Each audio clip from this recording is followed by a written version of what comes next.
Welcome back, everybody, to Curse of Strahd, the Beckoning. I'm excited to play with you guys today. Unfortunately, we are down a member, so I will be taking over his character briefly, and we'll have Ian go and do his own thing. How that will turn out, well, it's up to him and his little solo session, I suppose. But yes, hopefully you guys are doing well, and let's get into it, shall we? So that people can see who's talking. We have Grimbold Silentfoot. We have Jax of Candlekeep and Lunaris Lenente. I've grayed him out. I've drained the color from his face because he's not here. And so Zoltan over there he's relegated to a half state. And we have Ireena Kolyana, who is an NPC that you guys are seeming or supposed to be safeguarding. In any case, she seems to be relatively okay, tagging along on your guys' adventures. Doing great. She's doing great. She's killing it. Yeah, that's right. So yeah, last time on Curse of Strahd, we finally had you two, the two different groups that were kind of split up, come back together. The first group, they had a nice time, babysitting a few kids from the hags who had kidnapped them from both Barovia and Vallaki, where you guys currently are in Vallaki. And you brought them back to the gate, and one of the kids, Lucian, was very vociferous, not unlike myself if I was a kid, and marched on through the gates. But Jax of Candlekeep, being quite the oddity in terms of her constantly lit flames across her body, being a fire genasi, had a little bit of trouble at the gate. And they met the captain of the guard, Isaac Strasny, who seemed to be smitten or stunned or confused or something about Ireena, and basically, for whatever reason, allowed you guys to enter Vallaki despite having a flaming witch from what their perspective is. So, so you guys managed to get to you managed to get to the St. Andrew's, well, not the cathedral, sorry, but the orphanage, orphanage of St. Andrew's. And meanwhile, Zoltan and Lunaris were kind of doing their own investigations and having a little bit of trouble getting in the front gate for whatever reason. Poor rolls or just a jerk of a guard. And decided to go and find the Vistani earlier on, and hopes to find this missing girl that you guys have been basically pursuing or seeking out for almost, going on the third day, we'll say, and found the father and uncle of this missing child, and found out her name was Arabelle, and Luvash, her father, and Arabelle, who is the uncle, as they beat the crap out of some poor Vistani who was supposed to be taking and babysitting Arabelle through this whole time. And anyway, they sort of welcomed you guys relatively the same way, sort of boisterously, I guess, but you were quick to meet up with everybody back at the orphanage, and you met for the first time a lovely woman, she seems lovely anyway, named Claudia Belasco, Mistress Belasco, and she was overjoyed in her own sort of stoic way to see Lucian and two new children, Myrtle and Freak, and you guys have kind of come into the parlor or the meeting area, and she essentially has I'll even show you guys. I should probably have her up here. So those were the children that you see. Oh, that was the guard. Oh, I don't want to do that one. And this is Claudia there. And she has sort of thanked you for saving the kids and sort of sent them off with another of the workers at the orphanage, and is now sort of been telling you that there has been something going on with the children and with the orphanage the past week or two, as there seems to be some sort of haunting or something to that effect. The children having extreme nightmares, that sort of thing. And yeah, once you sort of mentioned that Arabelle was missing, she said that she doesn't know her personally all that well, but that there are a few of the children that she knows somewhat disapprovingly in her mind, does play sometimes with the young Vistani girl, and she offered to go and have them fetched if you wanted. And I think that's where we left off, from what I recall. If I missed anything, you can tell me. That sounds about right. No, I think you summed up okay. Yeah. Yep. Absolutely. Weird.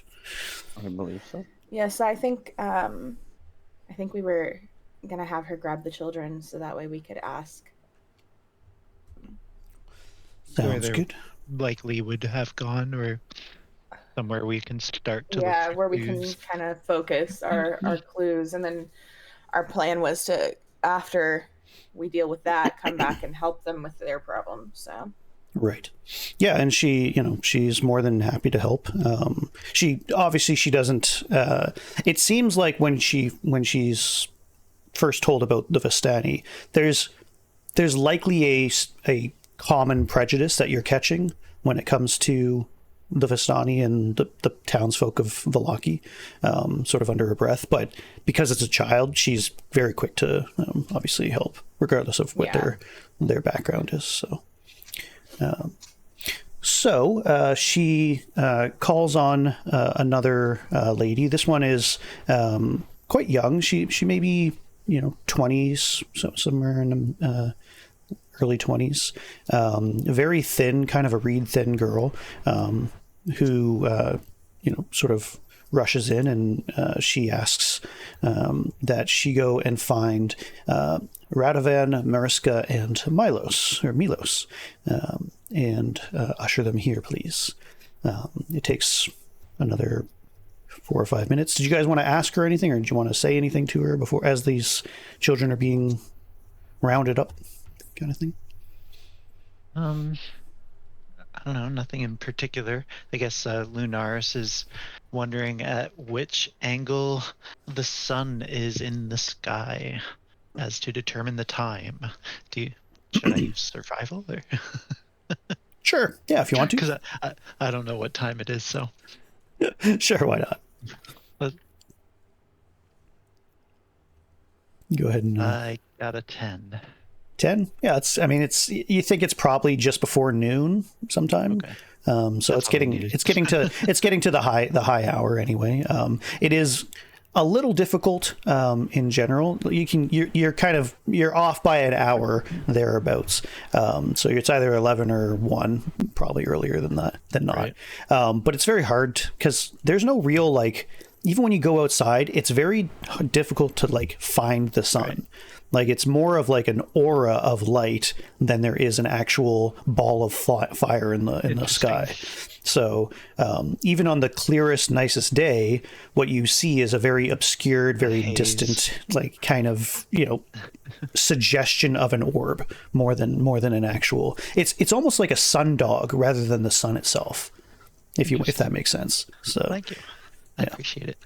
But you've been here for the better part of a month, so you're kind of getting acclimated to the strange times, the strange environment rather.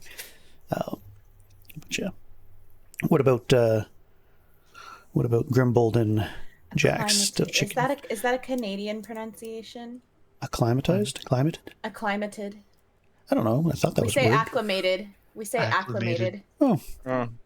Yeah, I mean, then it is a Canadian word. I guess it's it's good Canadian. Yeah. I was sitting here thinking about it. I was acclimated. You're right. Yeah. Yeah, I would. I would say, yeah, we've probably used acclimated before, but I guess, yeah. I never thought of it as Canadian specifically, Acclimatized. but That must be like a Canadian pronunciation of the word. Interesting. Canadian Okay. slang. I never noticed that before. That's funny. Yeah, we say acclimated. So. I mean, totally. I've heard it said as acclimated. Maybe it's just me being weird, but no. Yeah. I mean, obviously, you have for three us, other Canadians in here with you who didn't question it at all. It was just the one fucking American who was like, "Wait, what?" That sounded a little strange to me. You Canadians and your fucking Sasquatch and you're acclimated. That's good. That's good. Sorry. No, that's good. It's fun. We're learning. Yeah, we're learning. There you go. Language is fun. Language is fun. It's very interesting. Let me just open this up for a second so we can show what everybody else is. Oh, yeah, I should probably do this. Boop-a-doo. Zoop. There. I always forget that you guys can see my thing on that thing here, so it doesn't help. See what? Nothing. That's right. Nothing. See? That's right. Goldfish brain. That's right. So it doesn't take too long for the reed thin woman to eventually come in. Zoltan is sort of, just looking around for anything kind of suspicious. At first, because of where you guys came from at the death house, he's the one who notices first this doll house with a bunch of dolls on the floor, and is kind of like walks over and sort of kicks one a little bit to see if it moves, and puts himself at ease, and just kind of freaked out by them for some reason. But yeah, Ireena is just sort of sitting politely and sort of discussing with Claudia the ins and outs of the orphanage, how long it's been in operation, where they get their funds from, that kind of thing, saying that she would be happy to take a tour sometime when under better circumstances, that kind of thing.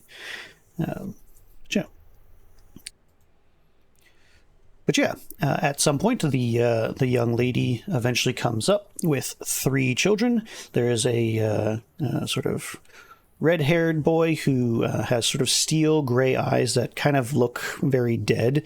Something of a telltale sign that this might be one who doesn't have a soul. Very somber and very distant in his gaze. Sort of, goes up and picks his nose at one point and, puts it in his mouth and is just, seems to be cued out and just following along. He looks to be about 7-ish, maybe, maybe a little older. There is a young girl who is introduced as Mariska. So the other one was Milos. But Mariska is sort of very close to on her way to becoming a woman. She's probably 13, 14, something to that effect, with long brown hair, which is tied back in a ponytail. But there's sort of a weight behind her. It looks like she has sort of bags under her eyes. There's maybe more experience behind this girl's life than, might suggest her age. And she seems to be very quiet and relatively graceful, or the beginnings of grace wanting to show. And she looks like she actually holds a book under her arms as she kind of holds it tight and looks at you all one by one, kind of from a bowed head. And the other boy, who in the center there, is introduced as Radovan. He seems pretty timid, with short blonde hair and piercing blue eyes, and carries himself with something of a quiet reserve that also sort of belies what his youth is, maybe around 9 years old. He's slightly portly, but looks like somebody who has obviously had a sheltered existence. In fact, his attire looks like something of a kind of reminiscence of a friar or a religious squire of some kind.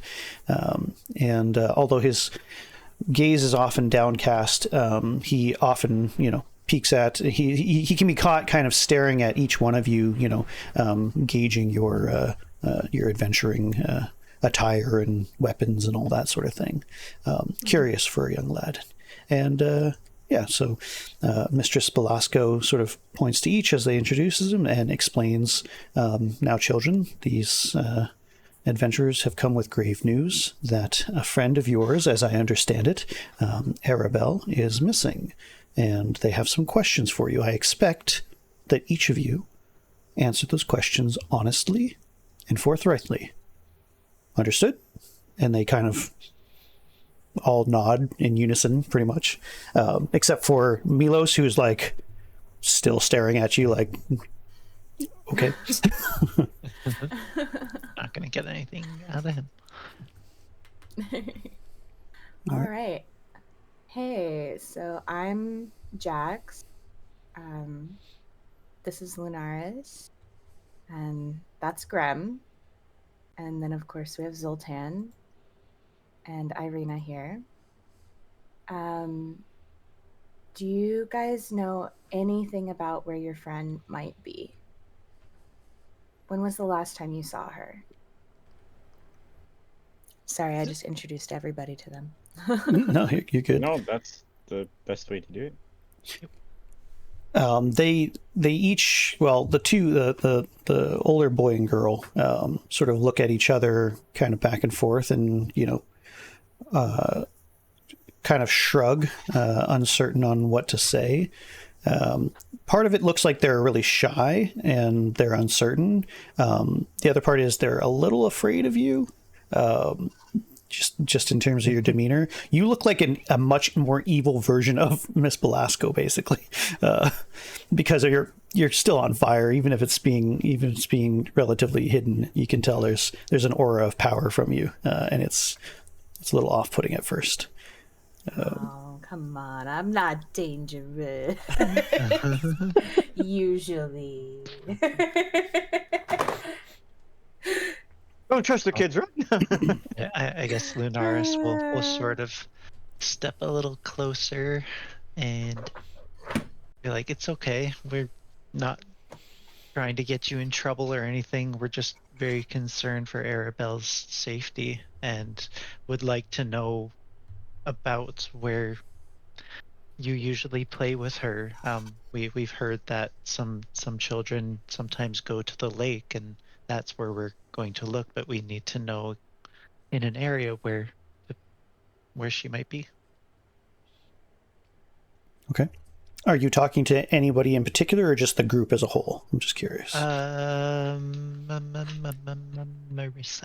Mariska. She kind of glances over at Mistress Belasco and says, well, we have sometimes seen Arabella at the lake, if and when we've gone. It's been some time since we've seen her, and sometimes we like to go swimming. There's an ever so a slight scowl on Mistress Belasco's face right now, but she's holding her tongue. Okay. I can understand that. The waters around here sound dangerous, but it's definitely a start. Do you know if there's any place that you like particularly swim to? Is there an island on this lake? Radovan's eyes kind of open up almost in fear, and he sort of stutters and says, no, we couldn't go to any of the islands. That would be terrifying, even for Arabella.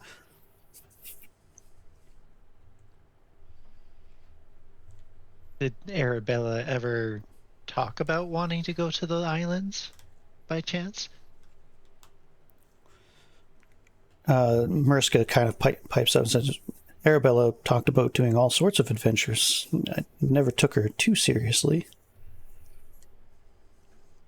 Well, this information has been extremely helpful. It's possible that you may have helped save her life. I very much appreciate it, and I will speak with Miss Belasco. What adventures in did she talk favor. about the most?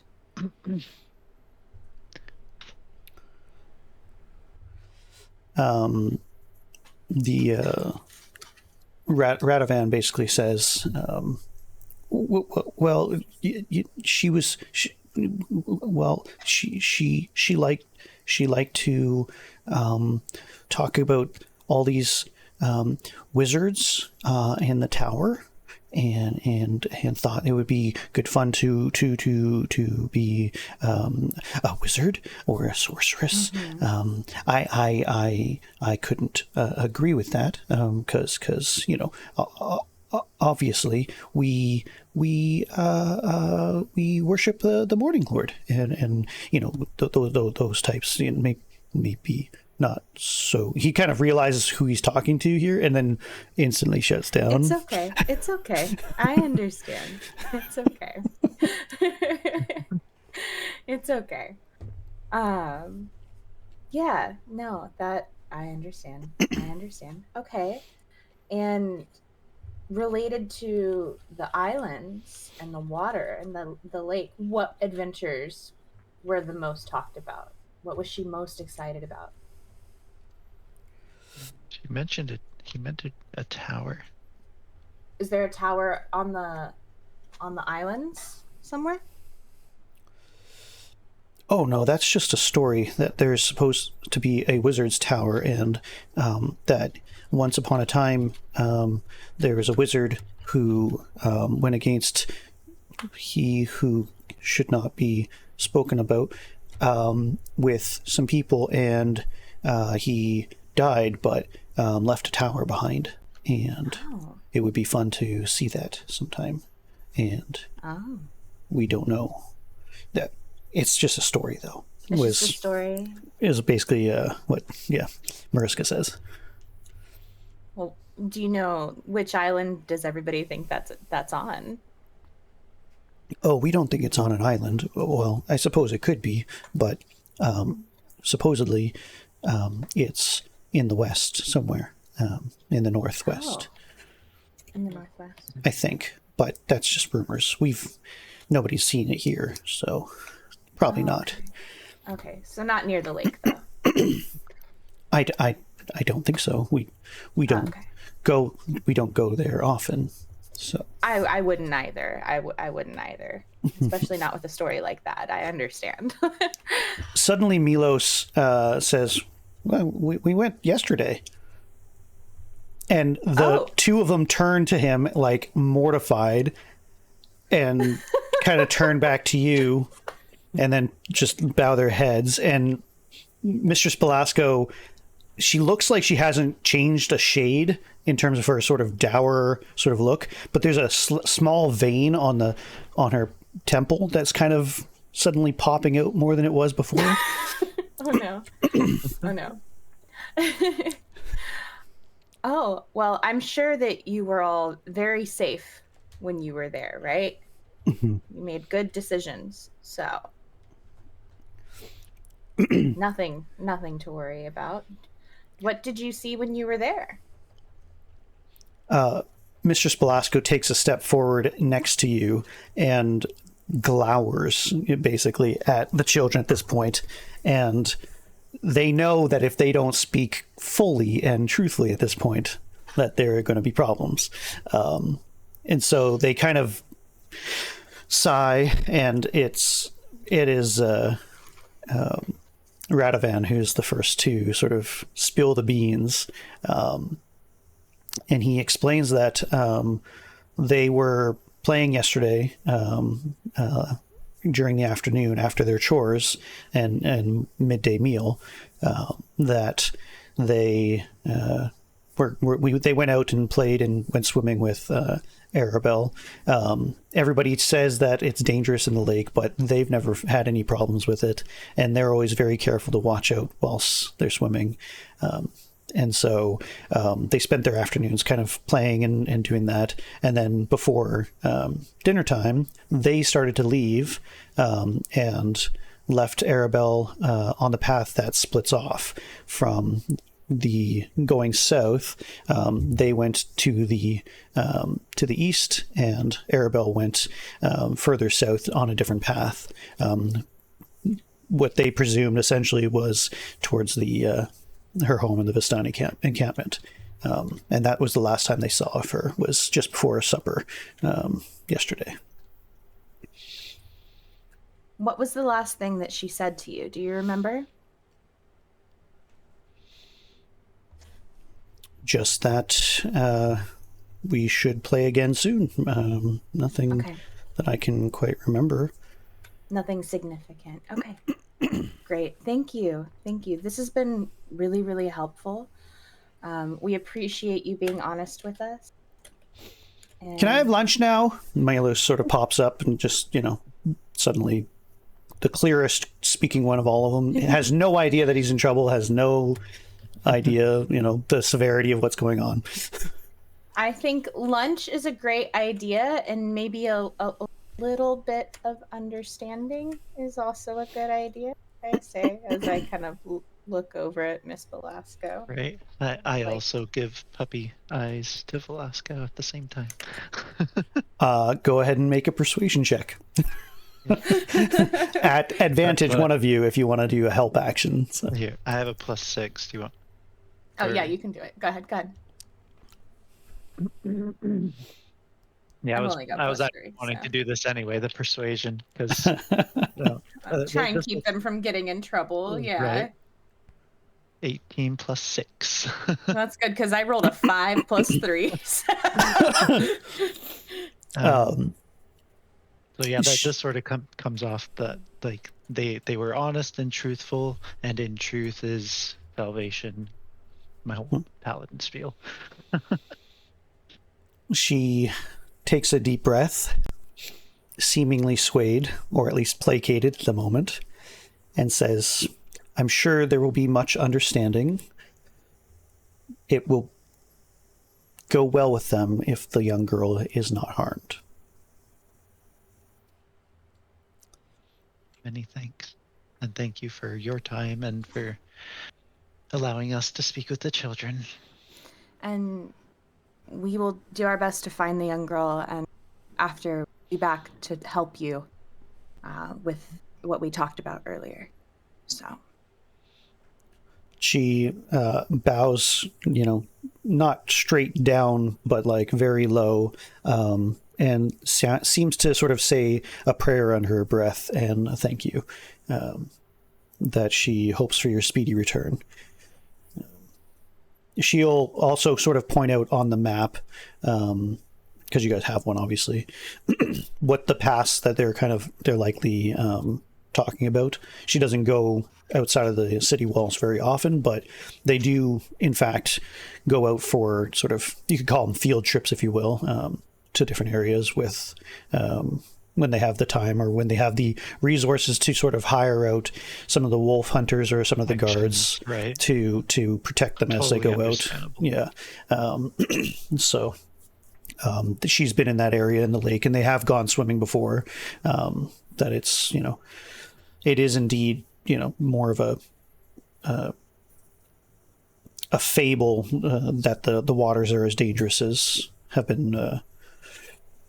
have been suggested, in that, even though obviously it's Barovia, it could be much worse than not. At least it's not the swamps, to the west kind of thing, or southwest. And this is a big lake too. It's the biggest one in the area.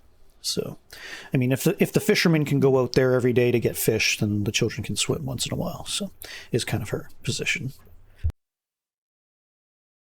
But yeah, she'll show you basically the path where you might start your search. all right. All right. Well, I suppose we should head out.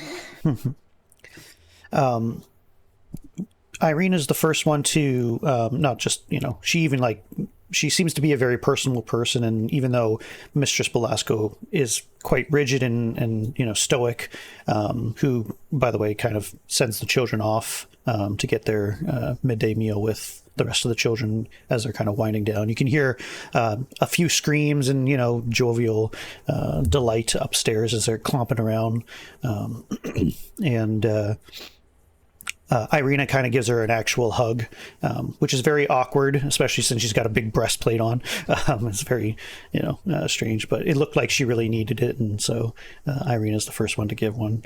And then as you guys are sort of leaving the home, or at least just finishing up here, she turns to you and says, "If it's all well with you, as much as I am greatly concerned about the child's safety, I think I should leave this up to you. I'm thinking that it might do well to get situated. I thought to go across the way to the Church of St. Andral's. I know that perhaps they have some divine protection from my own would-be stalker or kidnapper, for all we know. I wonder if one of you would be willing to escort me at least that far." To which Zoltan's the first to say, "You guys go ahead, I'll catch up and make sure that Ireena is secured here. It shouldn't be too hard for me to find you once you do your investigation." Okay. Alrighty. Sounds fair. Sounds good to me. Alrighty. I was about to be like, no, she's not allowed to go off on her own. But I see what you're doing there. I see what you're doing. You got me? You got me? Also, what was it that we agreed to help her with? Is this the stalker that you were just talking about? Right. So you're being paid, or you were paid, to get her safely to Vallaki and find her someplace safe For to protect her. right? Yeah, Ireena, to protect her from Strahd, essentially. Right. What about Claudia? Did we agree to help her with something? Oh, just that there's some sort of haunting or something going amiss amongst the orphanage. Yeah. Oh, yeah. okay. And so There's something she just weird doesn't know what's happening there going. that's killing the Okay. children. All right. That's what it. So 'cause I missed we that said we in were my notes. gonna- I wanted to add. Gotcha. Yeah. We were gonna help her. I thought I had told you guys about that, but I might have You did. You did. I did. think Okay. you may have glossed over it on the gone really quick. Yeah. recap. Yeah. Gotcha. Fair enough. Fair enough. You did. We don't want demons killing children, so Nope, not at all. Yeah, there's something funky going on, that's for sure. But yeah, you guys have suggested that you guys would help, so. Okay. Well, Zoltan and Ireena go off doing their thing. And it's down to 3 for now. What would you guys like to do? There were 3. Well, I think we should head to that area that was pointed out to us. So, I don't know exactly where we need to go. I'm directionally challenged, so if we could, we just got into town. I'd say we can take it easy just for the moment, but we don't have a lot of time. We don't have a lot of time, Lunaris. well, how far is the lake from here? Like, what is the distance? Because we'll probably need to come back and sleep for the night. But it wouldn't take you more than maybe an hour to, not even an hour to get. We don't even have a day though, Lunar. Like we have until tomorrow, the next day. We don't know that. Afternoon. We don't know that. We don't know that. We need to go. Well, no one's gonna die tonight. I feel it in my bones. That as long. Yeah, I don't know. We can get a head start, but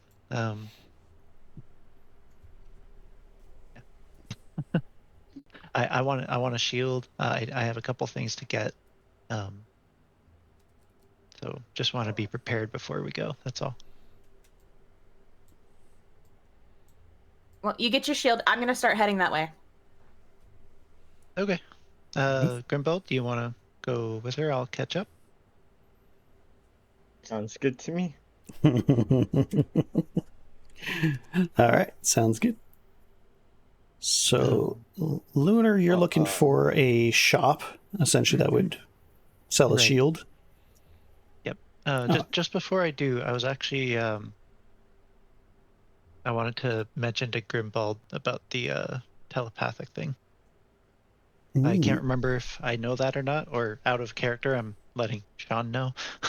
So that's something that you can essentially guide me to you when I. Oh no, I didn't know that. Oh yeah, you do have Yeah. that ability. Yeah, good call. Yeah. I'm pretty sure you gained that recently. Yep, it is one of your abilities that I recall. Creatures and trees. Should be called Psionic Power Whispers, Psychic Whispers. What is Yeah. it? One action. With his class called the Soul Knife, he has an ability to connect people so that they can communicate over a certain amount of distance. Oh, that's cool. Yeah. So As an you- action, choose one or more creatures you can see, up to a number of creatures equal to your proficiency bonus, which is 2. And then roll 1 psionic energy die. For a number of hours equal to the number rolled, the chosen creatures can speak telepathically with you, and you can speak with them. Just send or receive message. Must be within 1 mile of each other. Mhm, mhm. And you and the creature don't need to speak a common language to understand each other. Yeah, I would say that. Go ahead. Go ahead. You're good. Oh, just one last thing. First time you use this each long rest, you don't expend an energy die, so it's free. Hey. Yeah. Okay, so we can use that to get you back to where we are. Yep. Yes. So you can be telepathic with both of us. I can't speak with Jana. We can only speak with you, and you can speak with both of us. Okay. Basically, you're the telephone. You never Yay. pass the messages correctly, Grim. Shake Broken telephone. I'm gonna be like, "Hey, Lunar, you look nice today," and Grim's gonna be like, You got a fat ass. Yeah.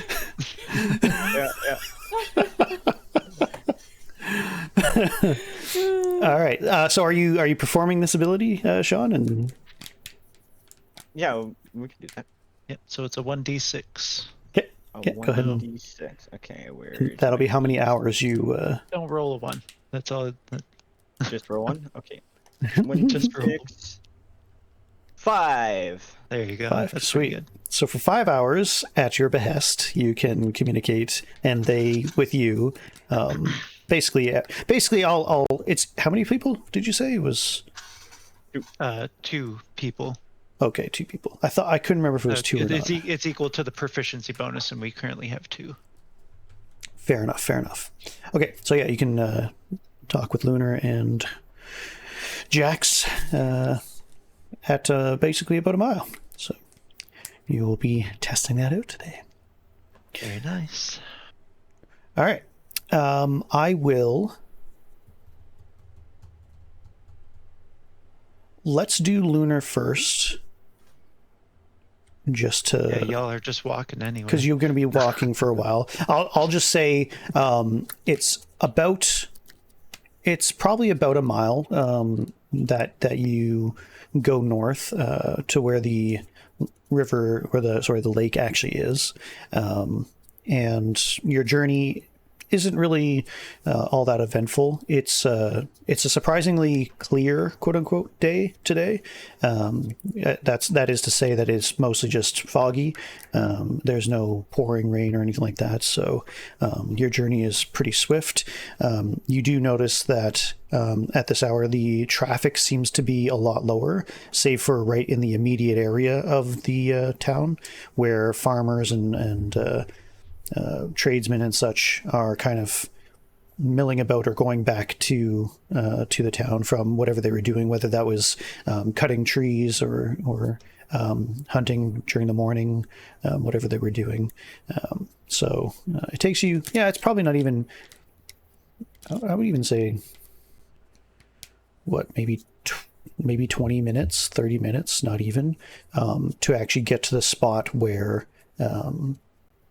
it sort of marks off these different sort of paths that can go through the forest or go straight on the main road, sort of thing. So you suspect that Arabelle was likely on the main road at some point, and you're kind of just about to reach that point. But before we get there, Lunar. Let's go with you. Where are you going? You just gonna wander around till you find a shop, or you talk to anybody? Or...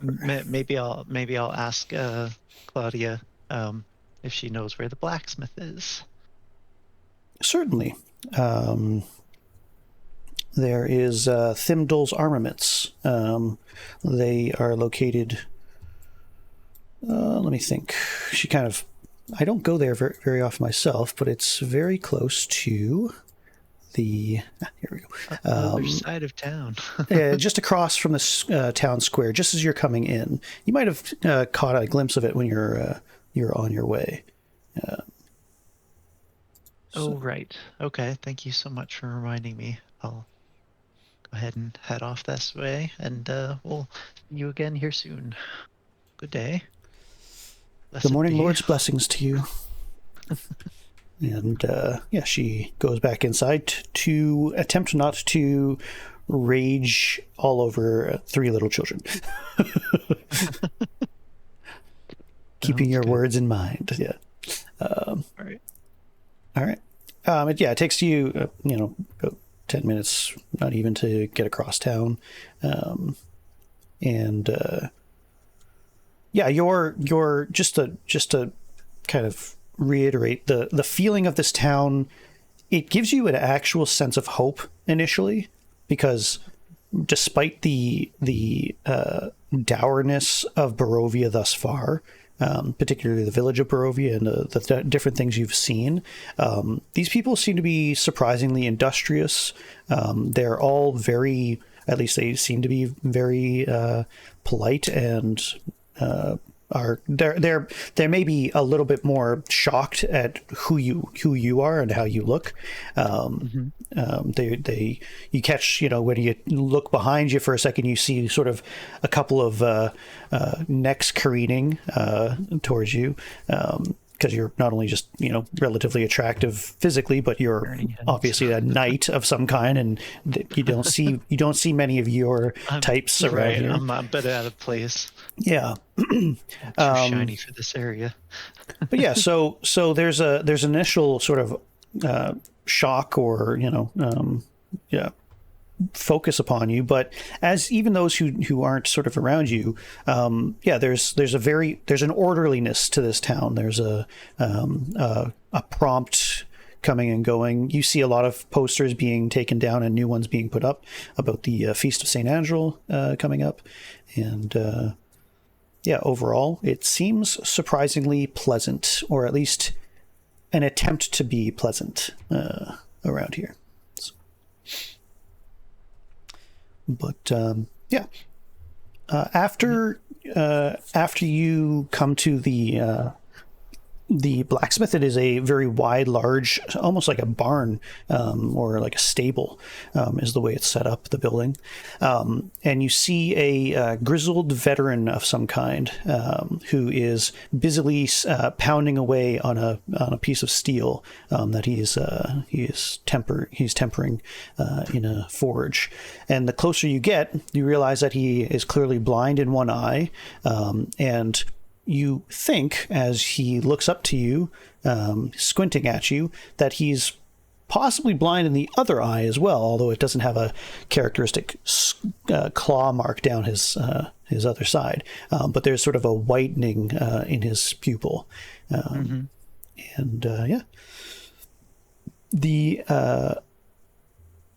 sorry, give me a second. There's also a couple of assistants that are going around doing their work, tidying things up. Sort of one with a broom and the other, organizing some of the weapons and armor that is available there. Greetings and well met, friend. Are you the local blacksmith? I'm looking to see your wares. He goes, he kind of looks at you, squints at you, and says, "I, Thimdall, I am." And he kind of bangs away. He almost sounds dwarvish, even though he clearly is not. Quite interesting character. What can I get you for, or what can I do for you? I actually was in the market for possibly a large two-handed sword, or at the very least a stout and sturdy shield. The sword I can do you for. Shields, armor in general is not my specialty, but I have some things that I'm sure I can help you with. Let me just finish this up, and I'll be right with you. Okay, sure thing. You said there was someone like sweeping there too? Yep, there's a young boy. He looks like he's about 14. He is just starting to gain his muscle and lose his baby fat. And he might be a strong man one day. He's already kind of starting to creep up on Thimdall's height, who seems to be about 6 foot. So. Yeah, he'll show you a couple of different great swords. There's not too many. There's 3 of them. 2 of them are pretty much stylistically they're different, but they're effectively the same thing. And then he shows you another one that is clearly of masterwork make, and it is not just kind of a work of art in its own right, but clearly just a much better quality than the others. Okay. I can see this fine craftsmanship here. You crafted this? I trained by a dwarf. I was. He was practically a father to me. Oh, he would be proud. The work shows. Now,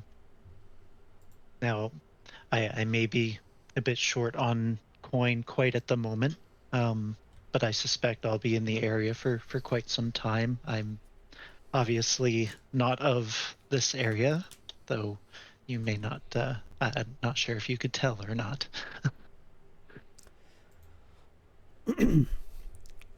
I might be blind in this eye and half in this one, but I see plenty enough. Perhaps. How much coin do you have? Currently, I have but 12 gold pieces, maybe enough for a simple longsword, but I'm curious if I may be able to put my strength to use around the shop, or if there's anything that you may in need of assistance with. I'm a multifaceted individual. Well, I do have one problem, but I'm not sure it would work with your constitution. Constitution, you say? How so? Well, not to be too harsh about it, but you seem a wee bit of a pansy. And the ones that I am owed money from will need much harder of a man, I think. Well, don't let my appearance or my gender fool you, for I am a deceptively strong and stout. These hands can get dirty at times, depending on the cool. Well, gold. Well, if that be the case, I'll do you this. There are 3 men that owe me money, or at least are waiting to get their equipment back, and have been less than accommodating. I don't take much for this, and the burgomaster doesn't seem to be one of mind to help me on this. They're guards, you see, people who defend the town, but like to do so on the heads of the common folk such as myself. So, if you get my money from these gentlemen, 3, then perhaps we can call it even. Okay. On top of the and 12 gold now, of course. I see. And this is for the this work of art of a sword? You be wanting the masterwork. That's a bit heavier. How about this? I'll allow you to use it and pay full price down the line and get me my money from the others. You trust a stranger? Of course, I have to. Well, you look fulfill like the your holy request. sort from what I can tell, so methinks if you give me your word, perhaps it won't. The Morninglord sort I can trust sometimes. Dendil, you've been a breath of fresh air in this bleak land. I appreciate your faith in me and your word. My word you shall have. Excellent. He scratches very briefly. It's literally illegible, and at some point, he basically sends you to one of his assistants to translate what it is. He's worse than Doctor Scratch, and writes down the names of 3 people, and their general area where they take watch throughout the city, and explains that. So the long and short of it is that they've either commissioned or have sought repairs for some of their equipment, and they refuse to pay for it because they think it's a civic duty for the blacksmith to just give them shit, kind of thing. Okay. Which was not so they explicit. more or less stole the equipment without. Yeah. Okay. Yeah, exactly. All So right, that's what I wanted to confirm. So thank you. Like it definitely sounds unjust. So and Yeah. Burgomaster is not helping. So exactly. Sounds good to So me. so it seems like despite the laws and everything like that, it's sort of in that weird gray area where it's like, they work for us, don't Right. worry about it. Just be happy with your lot. You get lots of work, yada yada yada. all right. I tell him that I'm busy with other matters at the moment, but I will definitely you'll see me around. Cool. He won't sell you a shield until he won't basically says you won't get nothing else, but you can use the masterwork greatsword in the meantime. That's fair. All right. All right. No shield, but I got a sword. Good sword. Sweet. If you hurry up, you'll eventually be able to catch up to your friends if you Sure. wanted to. But if you want Yep, something else, I don't have anything else in mind at the moment, so let's go for it. all right, sounds good. That's an interesting. So yeah. So Um, he gave it to me on loan, so I give it back or pay. He basically you give him the 12 gold. He gives you the sword to use if you get him his money, and you pay the rest of the 150 gold pieces, which is what he tells you the masterwork sword is worth. Then you're fine. So All right, let me make note of that. cool. You guys are up here-ish. You Good did question. not seem shocked by the way that Jax was like, all right, I'm just going to go by myself then. See you later. Your face when I said that, I was like, seemed shocked at all. He's like, well, all right, there goes Jax. Fair enough. That's good. That's a good time. You guys basically travel to the north side of the city and exit the north gate. And you guys travel for the better part of 20 minutes. When eventually you come to the general area where you think you might be able to figure out from last night or the yesterday afternoon where Arabella might have been. What would you guys like to do? How would you like to figure that out? All right. I kind of want to look around and see if I can, if I see anything, if there's anything, maybe she dropped something that might belong to a child, or any kind of remaining footprints, anything like that. Okay. So Let's use investigation. Sure, that sounds good. And you guys can both do so.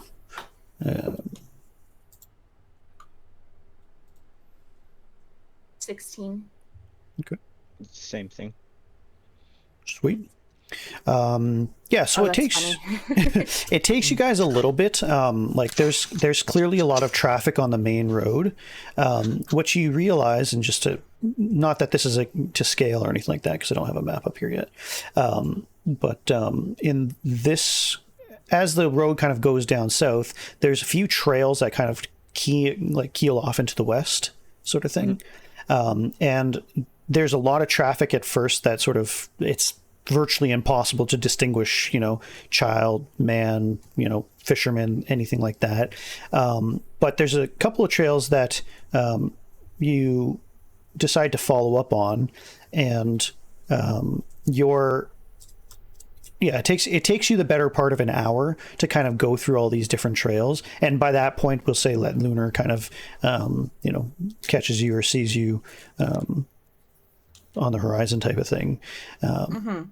And you do find, give me a second just to bring this up.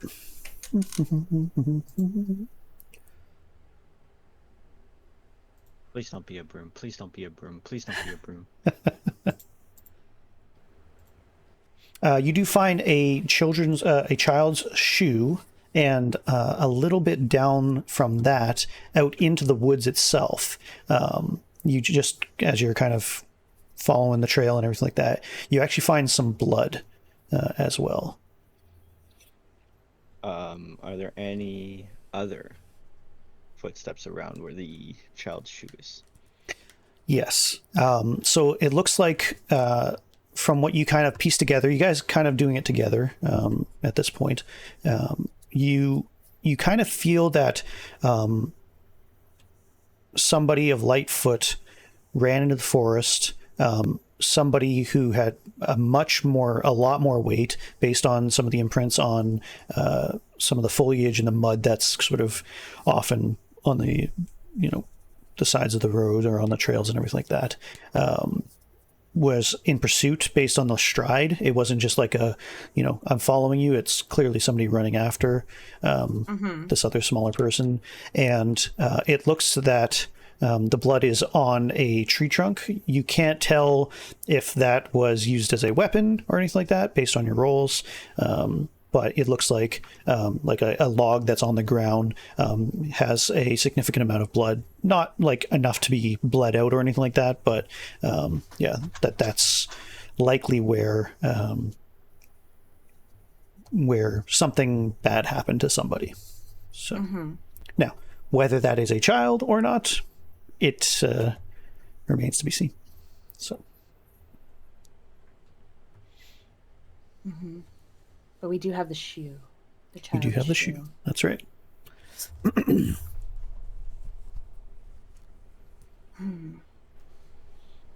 So that at least gives you an indication of where you, where this young girl might have ended up initially. Yeah, her first. Yeah. This is the first signpost, we'll say. Yeah. I'm just looking through to see if there's anything in my stuff that might be helpful. Sure. On top of that. Don't make fun of me. Everybody always thinks my cough is a sneeze, and they sneeze and they're like, what the hell was that? That's okay. At least you don't have a little girly sneeze like I do. I do have a girly. I sneeze like a fucking mouse, dude. What do you mean? All right. I don't think I have anything that's gonna help necessarily in this situation. Do you have anything, Grim? Or I guess Lunar's caught up now, so. I don't think I do. Fill Lunar in that we kind of looked around through all the trails, and this is what we found. So.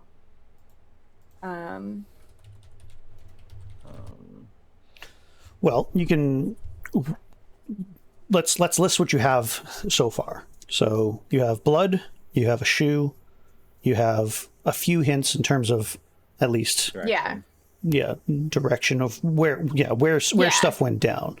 So those are pieces to the larger puzzle. Yeah. Yeah. How do you Definitely. how do- I was just trying to see. I was just Okay. trying to see if like there was something within like my stuff that might Sure. give us even more information. But Yep. I don't know, Lunar, if you have. Are there any animals in the area? Good question. Actually, very good question. Go ahead and roll perception.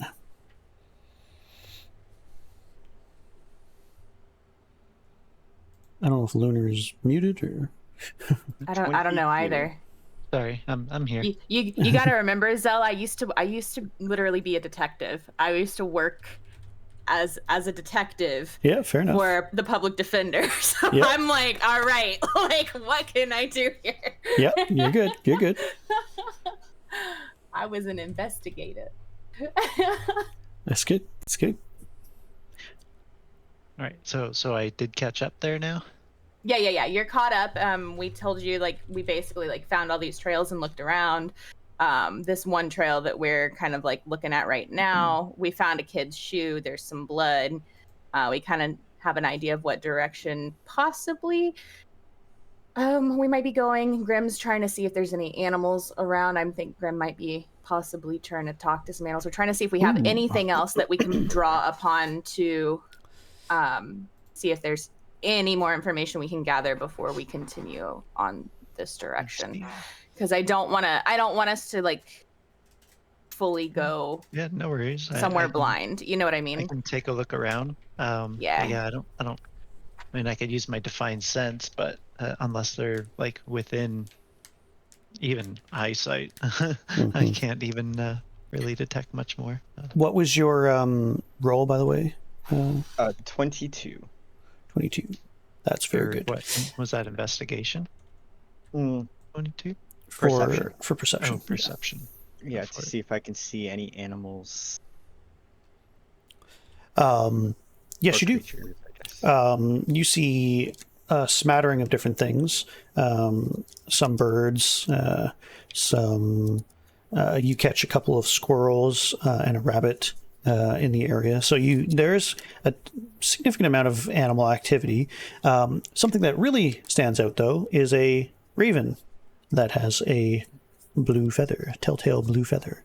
Up in the, it's actually extremely well hidden, and you almost miss it at first, but manage to catch its plumage up in the forest canopy.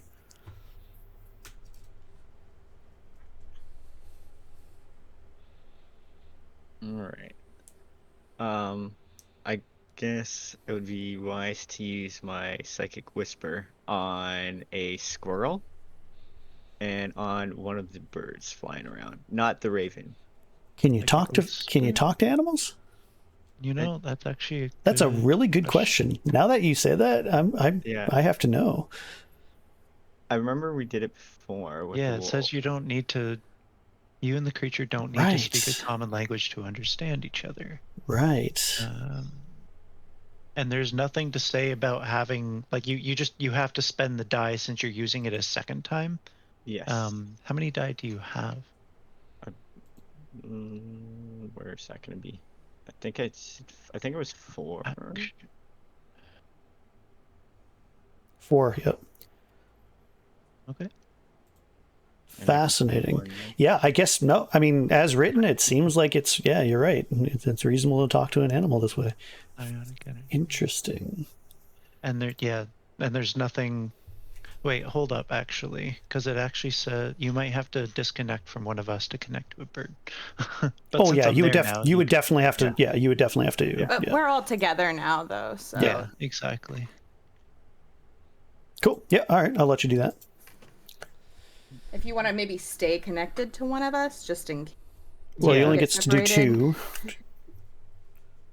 Yeah. So did you want to do the bird and the squirrel, or did you want to keep connected with one of I'll keep. your teammates? I'll just do the bird. Okay. Sounds good. One bird. Where does it show where the dice is so that I can just make sure that I've used one? If you click on all for your actions, it's like right at the bottom. Okay, so I can just click that one. Yeah, it's under the other tab. but under all, it's near the bottom. Thank you. Yeah, sure. Yeah, that thigh bolstered knack as well, you need to keep in mind that you can also use. So if you fail a check, ability check, you can add an extra 1d6. dice. Yeah. Yeah. And turn it into I never really went all the way down there to see that, so I never realized that. Yeah, you got a couple So, of fancy abilities here. you could probably use that for like checks, ability checks that are like very important. When I rolled my ass down the hill when I was trying to be stealthy. Right, exactly. Yeah, you probably could have added an extra d6 onto that. Yeah. All right, let's ask this bird if they've seen anything or any kids. Be specific. Yeah, so you look up at this bird and you sort of very Charles Xavier like put your hand up to your forehead, and what do you say specifically to this bird?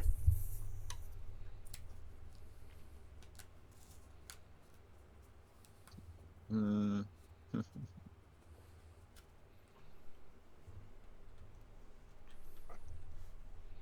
Do you remember what Arabelle looks like? No. If the bird saw what happened in this vicinity with this shoe and blood. There's a sort of flutter of feathers and sort of an instantaneous response saying, "Wait, what?" And there's a silence after that. Do you know what happened here? No, not really. How are you? And then there's silence.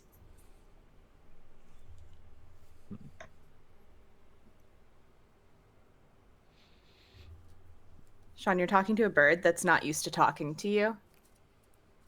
Think about it in that context. I know you're confused. There you go. So am I.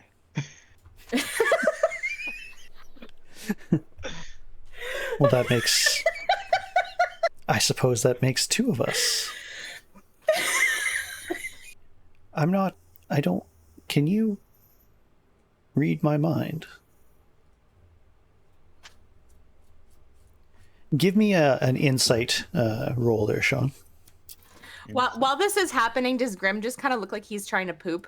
I feel like that's what's happening. He's more like this. Huh? What the fuck is going on, guys? Hey, you guys. Hey, you guys. That's 7. Okay. Just standing there in the middle of the forest. You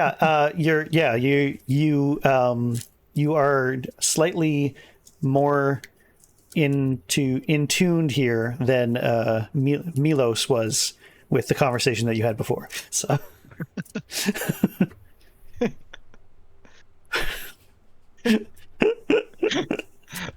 Kind of look like I'm dead at the same time. but yeah, to reiterate, she does say, like, "Can you read my mind?" kind of thing, and You can say yes or no. Somewhat. I can pick up a little bit.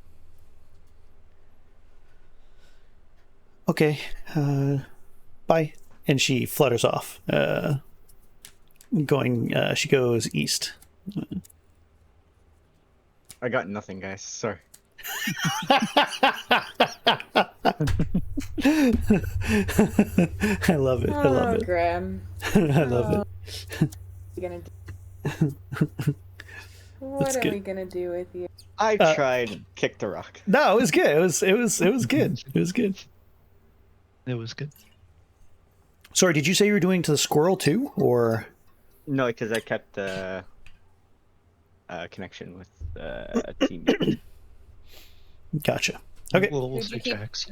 I was gonna say, who'd you keep the connection with, me or Lunar? Or maybe me. I don't know. Luna.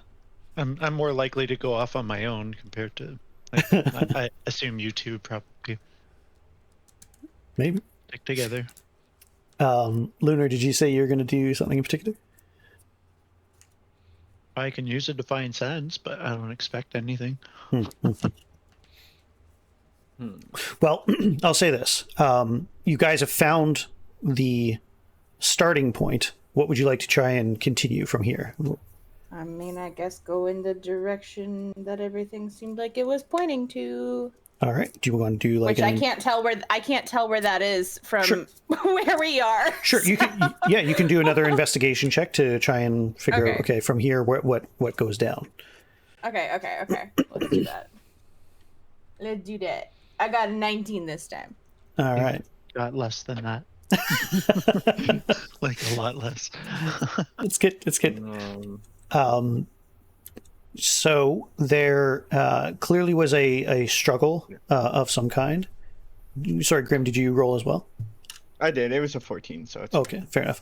So yeah, you guys all together kind of generally figure out that there's a struggle of some kind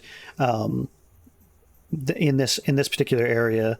The blood seems to be like it was dripping quite a bit, and that's actually what kind of eventually leads Jax to figure out the direction of where this thing. The path doesn't actually backtrack. He ends up going straight through the forest to the east as well, presumably to get back to the main road. And you get there after, it doesn't take you too long. It's maybe 5 minutes into the brush. And what you realize is that it connects to some kind of cart or something like that actually veers off across the other way into the forest going east somewhere. A cart that veers off? Yeah, it's kind of like it looks like a small cart. It's nothing like very massive or anything like that. Something like a hand cart that somebody would pull behind them to like carry some gear. There. Yeah, like it looks like it was originally on the road, and the tracks look like it sort of swivels and then veers off on the grass and into the forest itself. And it's actually not too hard to find where it's sort of stashed. And it looks like there is anything in the cart? Good question. Let me just roll for a second. I need my dice. You know we gonna investigate the That's cart, right, probably that's right. especially Grim. Yeah. As long as I don't fall. No, it actually looks like a really old cart too. Everything that was apparently in it, has been taken out. Okay, great firewood. Yeah, pretty much. It was almost more like a, what do you call those?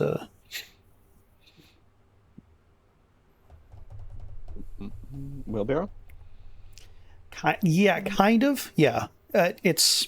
Anyway, it had one wheel is my point, and it was like basically a wheel with two sticks and some crappy planks on it, sort of thing. So it's very clearly owned by somebody who's probably poor or just didn't have a lot of great equipment or anything like that. But you can't really gain all that much insight on the contents because it's all empty. It's all busted up. Okay. So. All right, well, let's follow our leads. Let's do it. Sounds good. All right. Give me a second to zip this way. All right. It is not very long into your journey. Well, because it's a forest and it's very overgrown and pretty crazy, you're sort of following what looked to be a blood drip here and there, and the further east you go, although it's very windy, you kind of can track more the footprints than anything. Eventually, about a half an hour in, the blood seems to stop. Now, whether that's because it's it's all coagulated, and whatever injury was bleeding stopped bleeding, kind of thing. You basically are forced to follow sort of this clumsy footprints that are going through the forest, and suddenly what you hear is a shout, some guttural language. You can't quite understand what it is at first, in the distance, and then followed not too long after by a couple of cheers and a howl, a throaty, horrible howl that arises from the tree line. And what would you guys like to do? I mean, run away. No, I'm just kidding. I'll bring you. Give me a second to bring you into the area here. We? So yeah. Doop, doop, doop. So it's going to be up and to your left here. Okay. Presume you don't see anything yet, but yeah, what would you like? I see nothing. All right. Well, I don't think we should just like run in there blind, but I divine sense. I'm sensing. I was gonna say we need happening. to run over there and figure out what's going on quietly, maybe. Is this don't think undeads or fiends? No, you don't. You don't sense anything otherworldly. Excuse me, otherworldly at this point. Can I just kind of quietly stay within the tree line and make my way over there? You know. Sure. Are you going to be sort of sneaky? Yeah, I want to. Kind of be quiet and sneaky. I don't want to. Sounds good. Grim, what are you doing? I'll do the same, and I'll just sneak around as well. Okay. Yep. I'll allow you guys to do that. Silence your armor, Lunar. No, I'm just I recognize that they're being sneaky, and I decide to stay back a little ways. Sounds good. Silence that armor, Lunar. I'm going to make you roll at disadvantage anyway. Yeah, Lunar. I figured you would. Being stealthy? Yes. Okie dokie.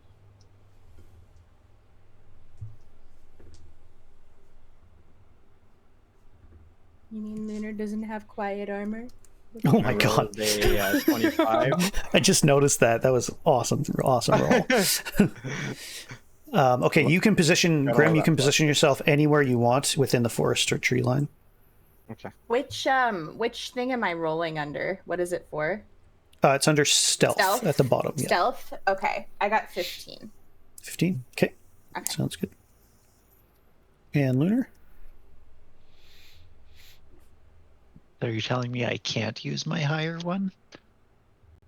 You cannot use your higher one, no. It must be whatever your low one is. Are you sure? Yes. Did you get a 1? I got a 2 minus 1. Okay, well, I mean... So you got a 1? I didn't roll a 1, but I got a 1. Lunar's like... All right. That's fine. Allergic to something in the trees. It's fine. So I'm just going back there. Yeah, you're fine. You don't have to go. That's fine. That's right. So I'll say Lunar. Trips over all their gear. Oh shit! Was that a mouse? That's it. That's hilarious, Lunar. So I'll say, Lunar, what you see at your angle is a massive dire wolf, as large as a horse. Clearly, it stands about 6 feet tall almost. If you were to stand next to it, it'd be around a little higher than your shoulder for sure. But it's just a massive creature with very dark black fur. And it seems to be not attacking, but next to 2 wild men. They could be Kinyani's horrible cousins, but of course humanoid, or rather human, and very grotesque. You can't quite see from this angle, but you think that they might have bones or something that they're using as weapons or on their person. You can't quite see. Grimbold and Jax, however, you have a full view of what you're facing here. Let me just do this right quick. I'm gonna say, where's Key when we need him? Yeah, as Tooth far as fairy I know, lady. he's out somewhere There we go. killing This that one, sorry. night hag. That he's stomping on that night hag's boot with his face with his boot. That's what I'm imagining is happening, Let's hope. but it's not true. So But this it is can what be. this is what the men look like. Grimbold, you're the one who sees them the clearest. They are covered in wild furs of some kind that are soiled. They have skulls and mummified heads on their belts, or woven into their whether they're animal or human. Some of them are, some have them both. Into their sort of jewelry on their wrists and everything like that. They are very they have like tattoos, sort of faded over time, kind of gnarled teeth, and they appear to be wielding massive great axes. So there are two of them.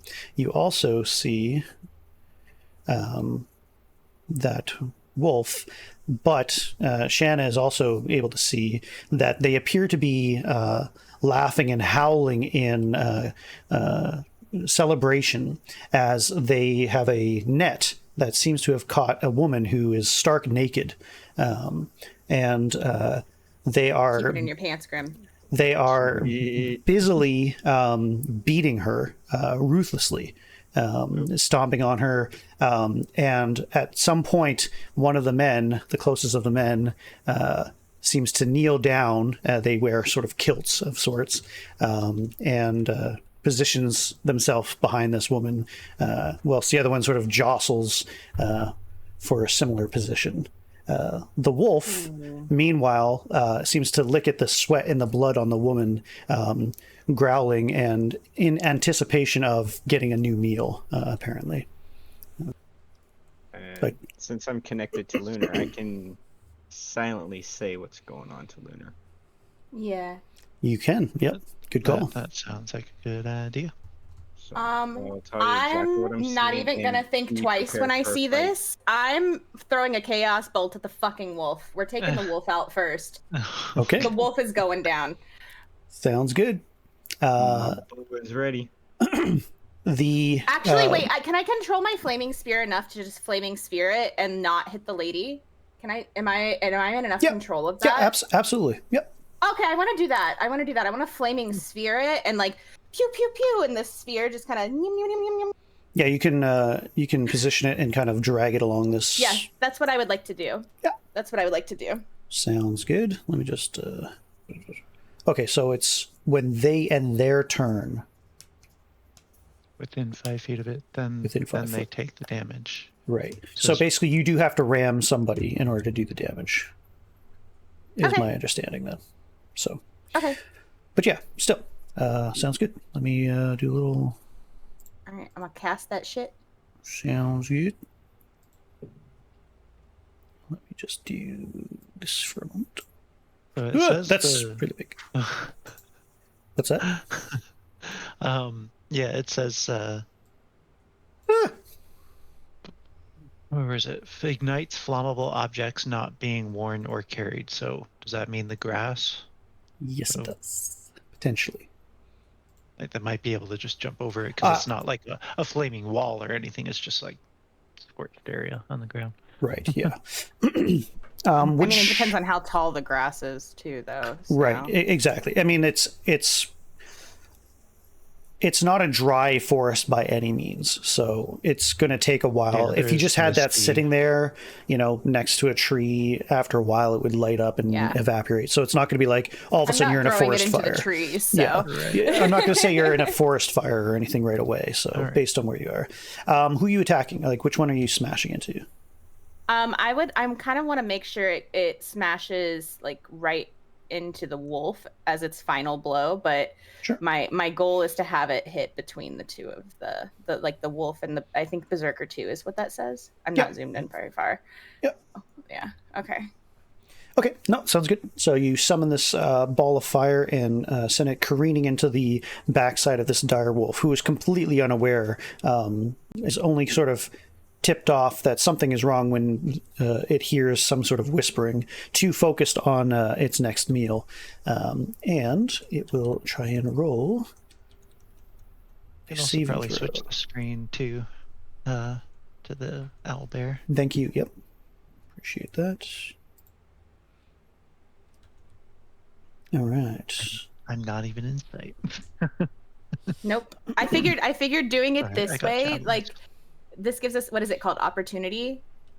Yes. So Because they don't know we're here. You have a surprise round for this. Surprise. Okay. Yeah. That does not, unfortunately, include Lunar because you didn't get a sneak. So Sorry, Lunar. so basically, Grim and you get to have a free round, and they're aware of Lunar primarily.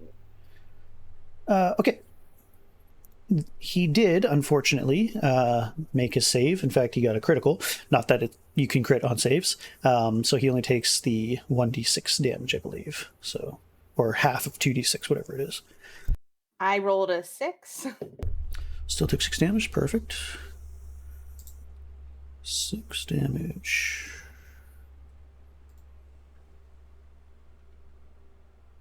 Bit of a scorched fur. Yeah, there's so this massive ball comes careening into the backside of the wolf, who sort of rolls with it. It seems to be pretty adept, not a stupid creature by any means. And even though it was clearly shock, just instinct takes over, and it's able to sort of miss the brunt of the actual force or impact and only be scorched by the flames. Grimbold, what are you going to do? I got my short bow out, and I'm going to take a shot at the wolf. Sounds good. Do it up, do it up. Sneak attack that base. Yes, you do technically get a sneak attack as well. Yeah. Okay, don't. Personally, I call that automatic, but yes. Because you are surprising them. Okay, so I did my hit first, and it's an 18. Perfect, yep, that hits. Sorry, you're doing the wolf, right? Yep. Yeah, yep, hits. And 4 for damage. 4 for damage. And then Times... 2d6 for your yes. sneak. Sneak is also a 4. So 8 damage altogether? Awesome. So Grimbold's short bow pierces deeply into the haunch of the wolf, who rages out with a howl, and his eyes glow something of a blood amber color in rage. And now we can all roll initiative. Unless you want to do, sorry, you technically do get a bonus action if you want to do something else. Can I go ahead and also ready my flame blade? I can speak. Frame braid? I like frame braids. Frame braid. I like framing things in braids. You use your bonus action, unfortunately, for the movement. Yeah, but Grimbold, I don't think. That's fine. Am I within 60 feet? Yes, you are. Okay, then I will use my Psychic Blade's bonus attack. Yeah, sorry, I'm just thinking, how would that work? He shot his crossbow, and then he wouldn't necessarily drop the crossbow, but Yeah, it would just be okay, sure. I can accept that. Yeah, do it up. or no, not the crossbow. Sorry, a short bow. Yeah, short bow. Yeah, I knew Yeah, what he you only meant. needs one hand. Yeah, fair enough. Yeah. All right, sounds good. If it hits, of course. 16 to hit. 16 hits, yep. And it's a 4 for damage. 4 for damage. Perfect. Sorry, I need to change my screen. I keep losing my too many tabs. So that was Too many tabs. Don't Don't you dare. Don't. I know exactly where you're targeting that, Sean. Don't you dare. Who's Sean? All right. Everybody go ahead and roll for initiative if you haven't yet. I rolled a 4. Oh, I have 2. I need to take one out.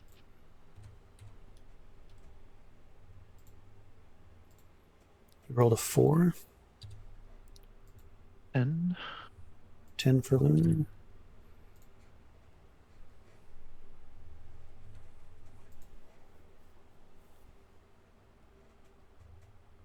Grim, did you roll? Sorry? Initiative? Did you roll initiative? Initiative. Right next to your armor class. Thank you.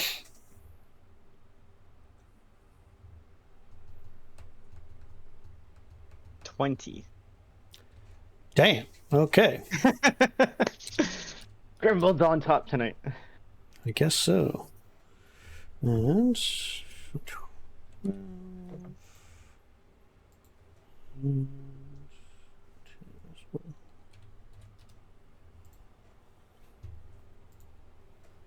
what's your dexterity, Lunar? 9, 8. Yep. I had 11 minus 1, so it's 10. Okay. Crazy. All right. So, Grimbold, you're the fastest in the west here, so you get another turn.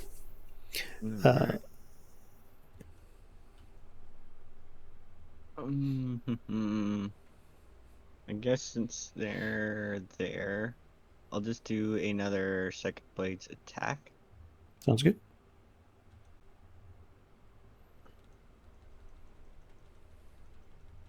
Probably looks pretty cool. Shoots the bow, just like a 11. flurry of psychic daggers coming out. Yeah. Does an 11 hit? For the direwolf? Yes. No, it doesn't. Okay.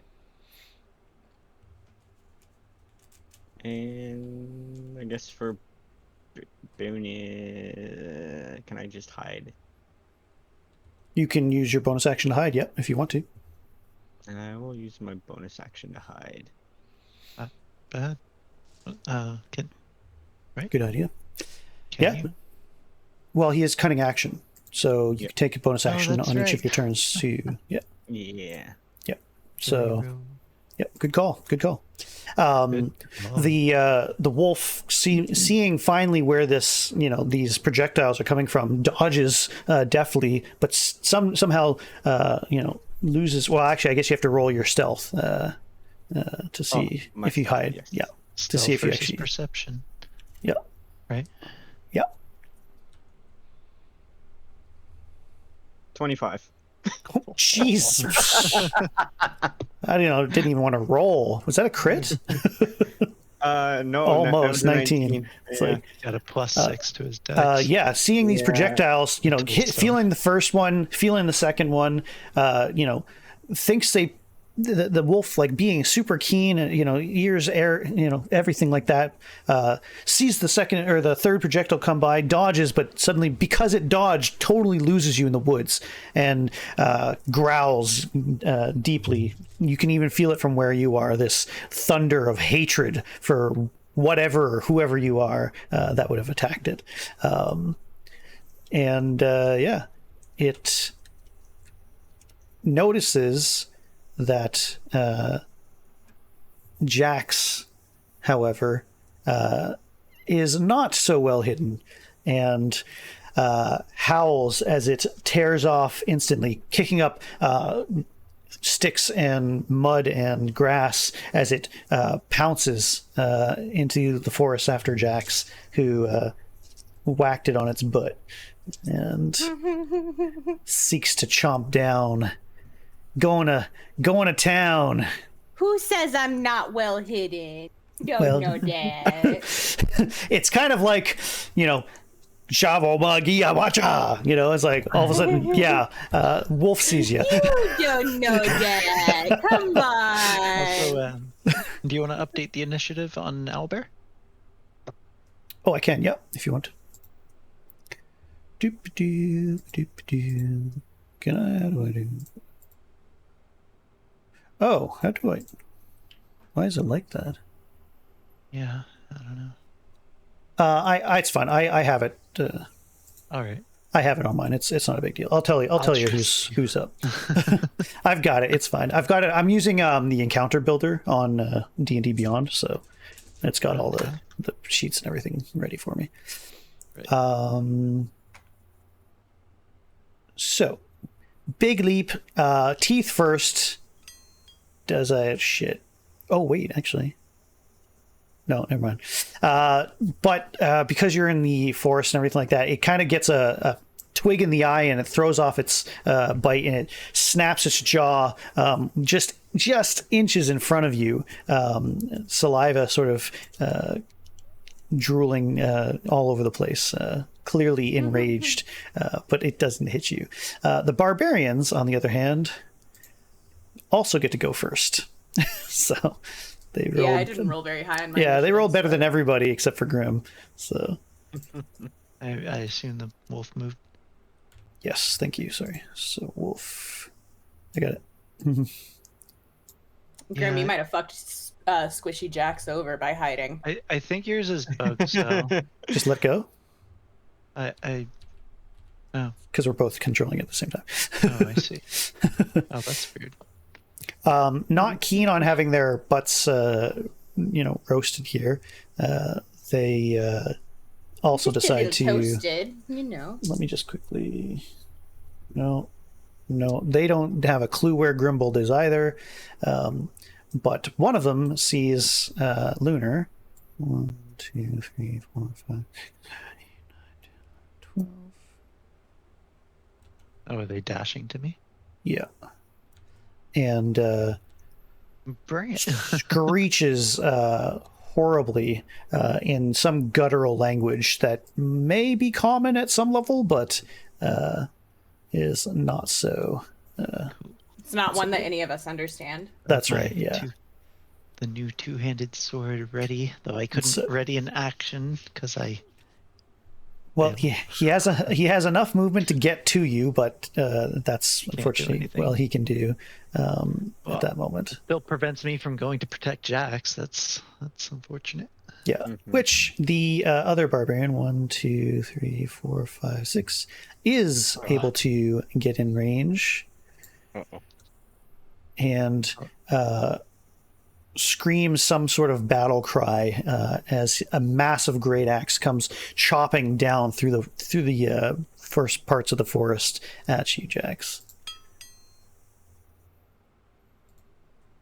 I love that for me. And that's not very nice. Oh no. Jax is getting hurt. What's new? I'm just watching my friends die again. But that's what happens when you hide. I'm a sneaky snack. Well, you'll get a free sneak attack when you come up behind that berserker. Yep. Unfortunately, he critically hit. No way. Shit. And slams his battle axe straight into your stomach, blowing the wind out of you, doing 19 points of damage. Well, I love that for me. I love that for you too. And he roars as he bites deeply with his axe into you and sort of seems to do some kind of twisted curse as you double over in pain.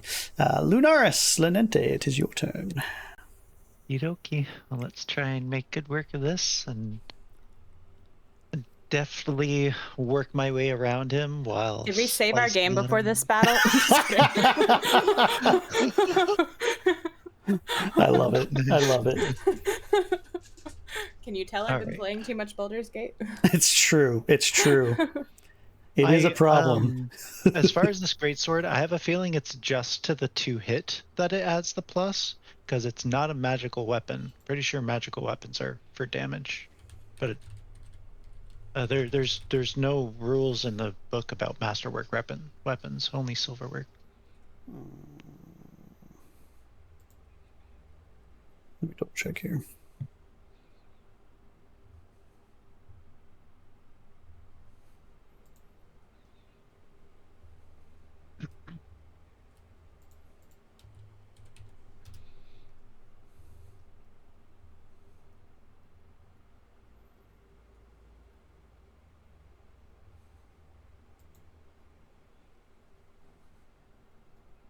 You're right. Yeah, it's probably just a +1 to attack, not to do damage. Yeah. All right. So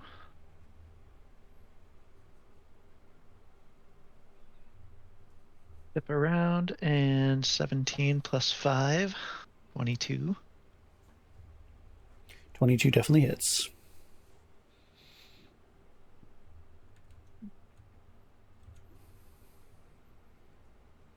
I'll try and make quick work of this guy. 3 and 2 is 5 physical damage, and I'm going to divine smite him.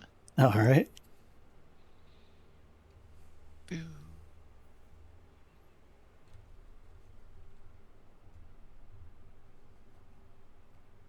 Okay.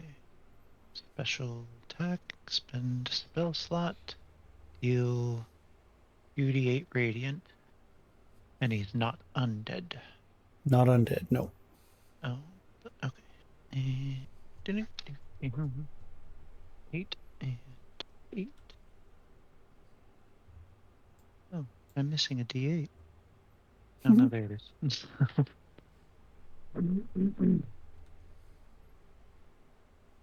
7 divine damage, radiant damage. 7 plus So 5. 5 physical and 7 radiant. 12. And because I used my divine spite, I'm going to do a inspiring smite as a bonus action Okay. to distribute temporary hit points to Jax within 30 feet of me, which is 1, 2, 3. Yep, just within range. Did you update your character sheet, Jax? What do you mean? For your hit points? The damage. The 19. Oh, yeah, I did. Okay. Why is it- I'm you down to have 7. You have to refresh every time a change is made. Don't like that. I'm down to 7 right now, so. All right, inspiring smite. It's 2d8 plus 4. There Yeah, we go. you can That's add better. 19 temporary hit points to your dealio. I rolled an So 8 and a 7. How do I add it? Oh, You're there we go. so lucky. Jesus. 7 and 8 plus 4. That's almost the max. Yay! Can't be there in person, but I'm there in spirit. Damn. All right. Well, that was lucky. Right. All right, I'll take out a spell slot for that. Shit. Paladin is fun.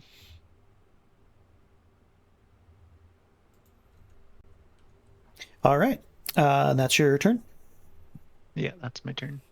All right, so Lunaris comes down, smiting deeply into the side of this crazed berserk man who stinks, by the way, extremely bad.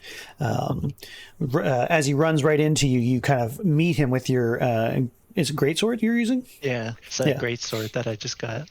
Yeah, this master greatsword, and it just feels great in your hands. Whoever made this clearly so inspired. is a master master smith, or at least a weapon master.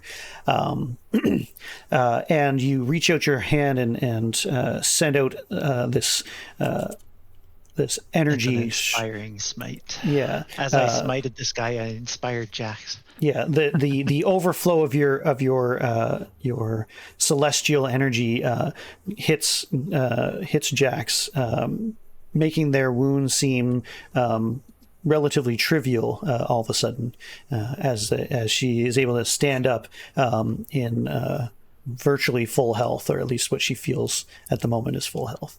And Jax, you're up. Excellent. So I have Berserker and Wolf. You do. Yep. Burning hands, burning hands, burning hands. Yeah, I'm thinking burning hands is the way to go. I think you're onto something. So we're gonna burn in hands them bitches. I haven't been able to do that, so No, that's do why I it. brought it up. I've been waiting. I haven't been in this situation yet, so this is kind of exciting. It's Let's good. burn in hands some motherfuckers. It's Okay. good. It's good. Can you also give me two? Just Oh, that's roll right. two 1d20s for me, right quick. Two Concentration 1d20s. checks.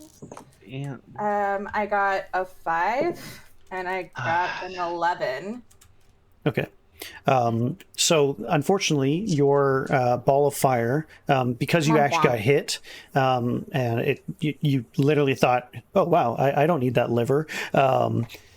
You you lost your concentration on your spell, and your ball of fire unfortunately did fizzle out. That's not surprising. Yeah. That's Yeah. not surprising, but disappointing nonetheless. Yeah. Right. You could have used it for your bonus action to attack too. But it's Just gone now. just because I need to do something else, can you roll two more d20s for me, please?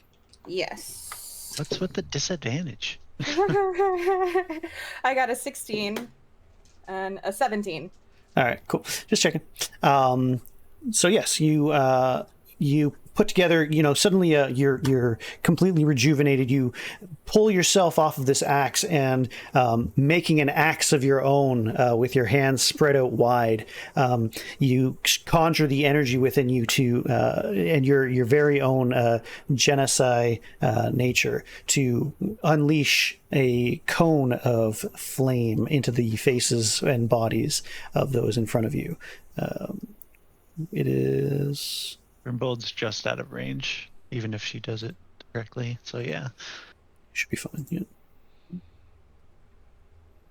I'm just reading this right quick. If Grim gets a few hairs singed off, he'll be fine. Yeah.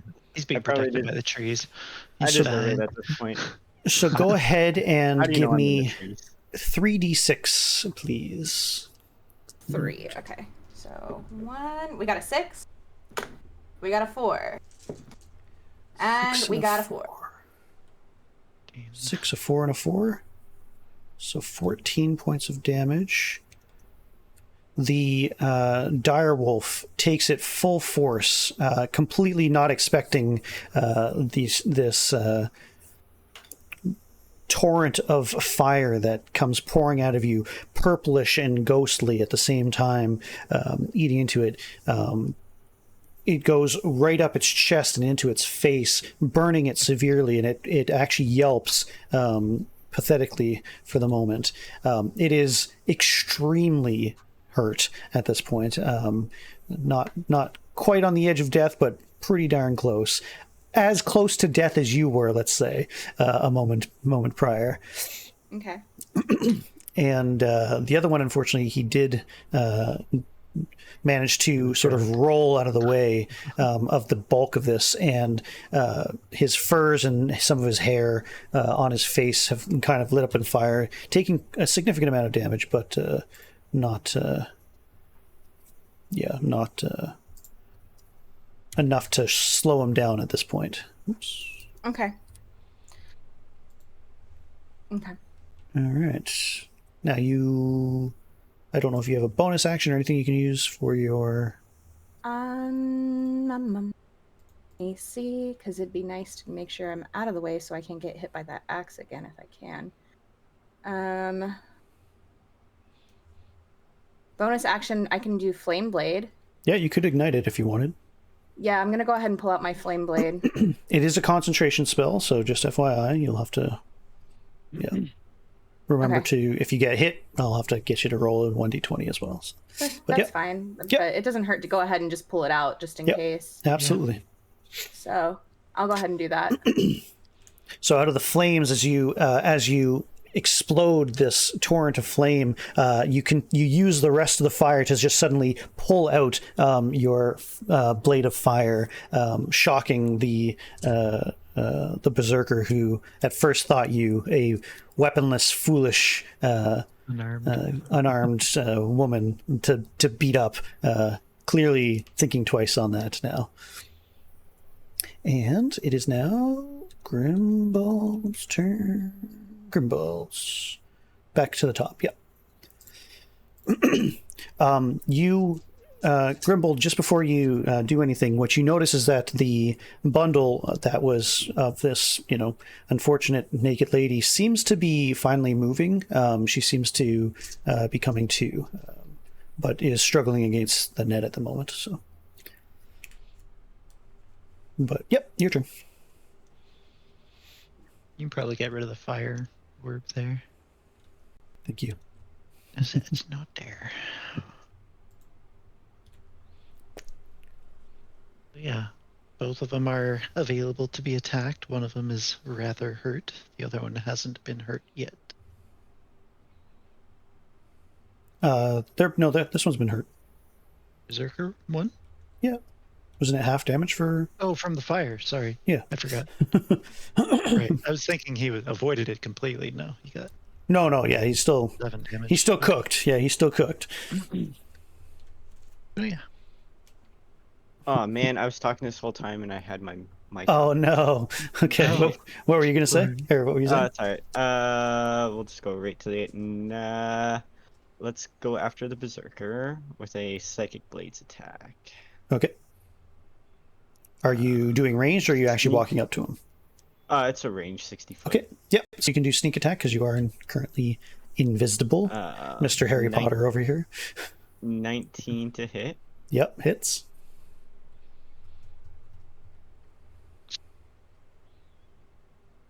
Six for damage. Okay. And sneak attack. It's going to be a 5, so 11 in total for damage. 11 in total. All right. Thinking himself quite clever to have missed quite a bit of the fire damage compared to the wolf, the Berserker arcs back as he gets a psychic blade thrown behind him, and he turns in rage, wondering where exactly it came from. Seeing he believes in the forest there, a little man he must now destroy. He does look like he was certainly injured, but is more pissed off than hurt. So, what would you like to do? Still got a bonus action. Do my bonus Movement. action, and I'm gonna attack him again. Okay, with the offhand, My same Psychic thing. Blade. Yeah. Sounds good. Yeah, it's the 1d4 damage this time. Oh, Do it. yeah. That was the wrong one. Sorry. And you only get one sneak attack per round, right? One sneak attack. Yeah, Plus he's aware now, so that's right. That's right. 18 to hit. Yep, hits. Ooh. 2 for damage. All right. He sees it coming, and he could dodge, but instead he actually, flexes as this little dagger of psychic energy pokes him and slices him in his shoulder, and he just growls right at you, kind of daring you to do it again, as he appears to have you in his sights.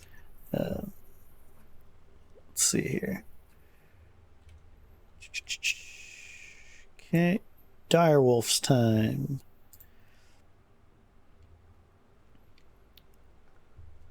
Not balking from wanting to get its revenge, the intelligent animal lunges teeth first at Jax of Candlekeep.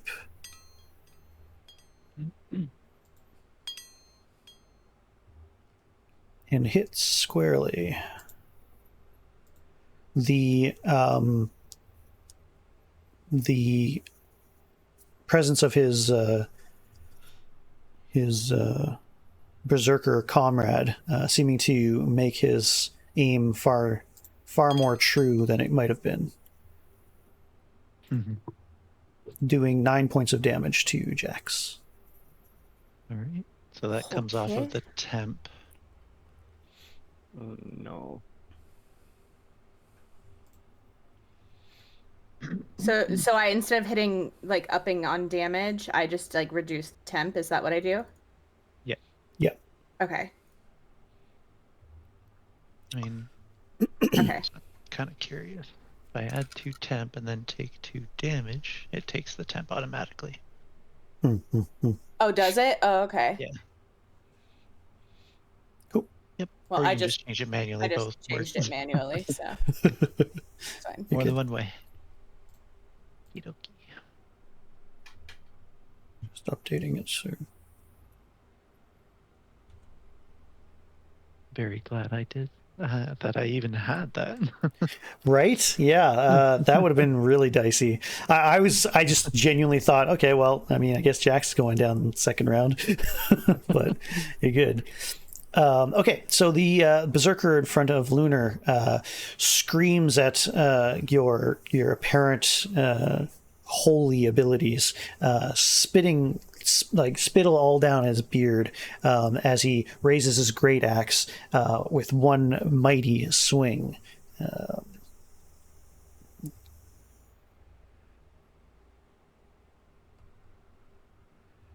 Seeming to dig deep and do. Did you roll to hit? I'll go to. You're so lucky, bud. His anger gets the best of him, and you think at first that he's about to lose his axe as it slips from his hands, but at the last second he sort of grips on, realizing what's going to happen. But by doing so, he like swings wide and totally misses you. I actually rolled a 1 on him, but I used his reckless ability, which gives him advantage on attacks, and I still missed. So he just about lost his weapon if I didn't do that. So that's funny. Yeah. So he's. I guess. I mean, that's all he can do. The other one, however. What? He can't use the shove action. He can't use the lacerate action. Right? Yeah. No. Unfortunately, Baldur's Gate is much different actually than. Right. I kind of thought it would be interesting to use Baldur's Gate rules. It could be maybe a different time. Obviously we've been playing this way, so Yeah. that's good. The other berserker sort of forgets himself and starts charging Grimbold, not realizing that by doing so, because he's all pissed off, that Jax of Candlekeep gets a attack of opportunity. So With that flame blade that With you the pulled flame out. Oh wait, she got hit. So concentration. Did you roll the d20? Oh, right. I did not. Thank you. Yes, definitely. Please do that. I did not. I got a 19. You're good. So yeah, go ahead and now you can roll to attack for your flame blade. Okay. Do I roll my d20 again? Yep. Okay. I got 18. You hit. Go ahead and do your. Was it 3d6 damage? I think. I think Oh, yeah. it Yeah, it is. Rick, that's crazy. That's like an extra. Yeah, that's like a great sword plus 1 die. 1, 3, and a 6. 9. 9 10. points damage. Okay. Like 6, 7, 8, 9, 10. He underestimated her again. 10 points of damage. Yay! Please kill him as he's running to me. Thinking you weak and pathetic again, he suffers his arrogance and ignorance, taking a deep slash of flame like a laser down his backside, and he howls, but allows that to propel him into the little man in front of him, striking out with deep fury and hatred at Grimbold. Oh no! Does a 15 hit? Yep. Yeah, I'm armor class 14. Bummer. All right, so he goes ahead and he hits. Oh, does max damage for 15 points of damage, Oh, jeez. slamming his axe right down deep into you, going through your armor, down into your collarbone, and you hear something akin to a snap of a twig.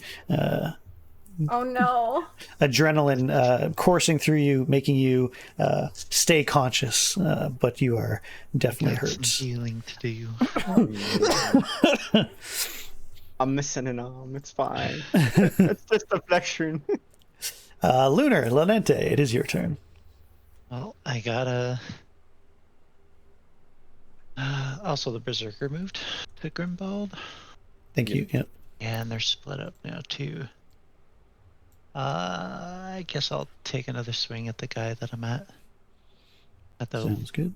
I know I should probably go protect Jax, but I don't have a bonus action that's... Can't do no Jax dashing. will be fine. The wolf attacked me, so I'll get attacked before he will. It's true. It's true. I'll be fine. Okie dokie, I'll roll 2. Where's my dice? Let's do this one.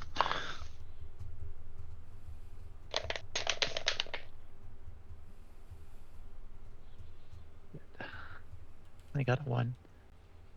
Oh no. 1 plus 5. No.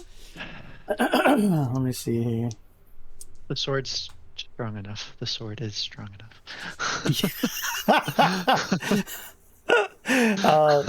Go ahead and roll me another d20.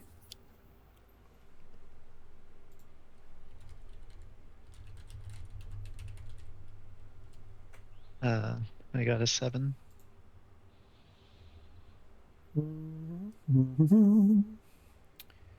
It goes the wrong.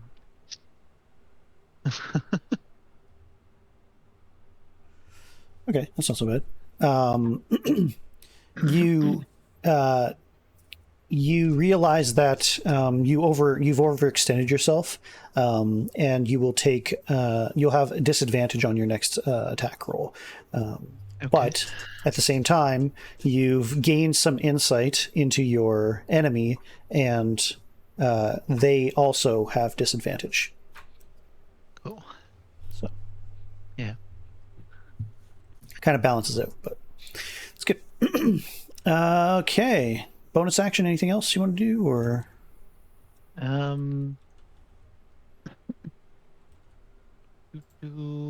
Let's use another spell.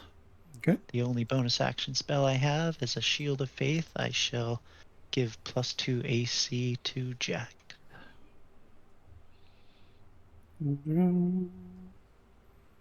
Cool. That's All right. concentration.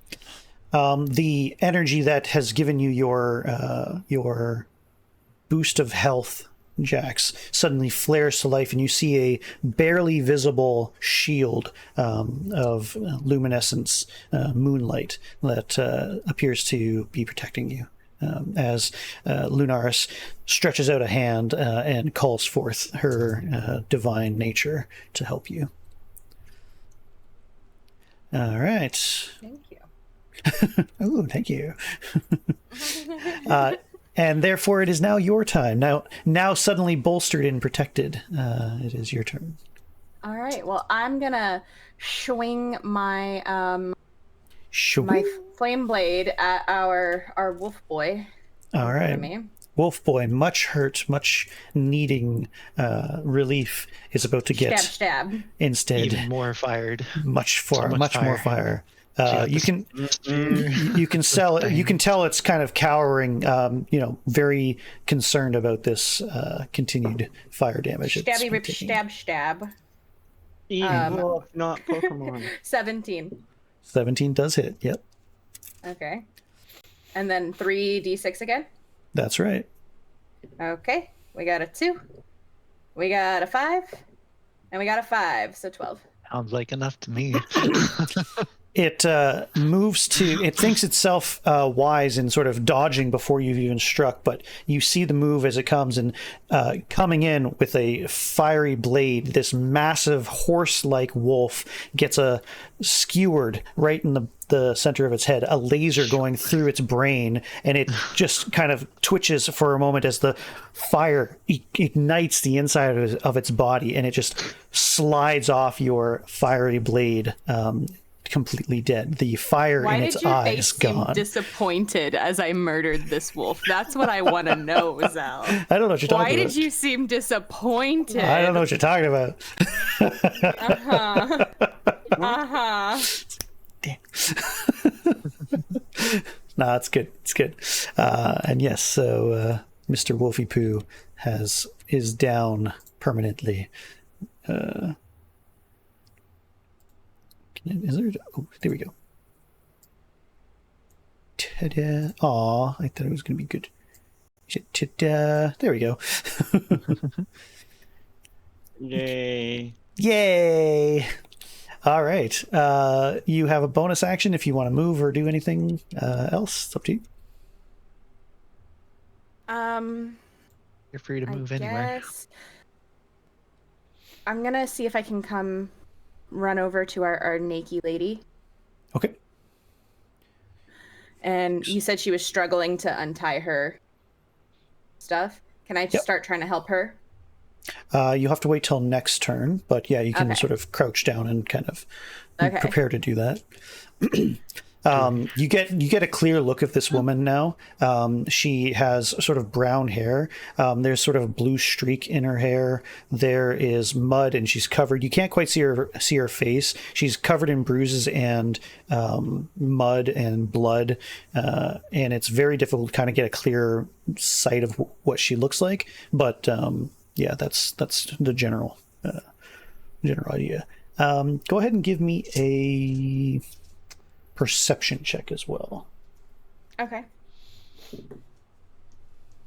19. You notice something very odd about her as well.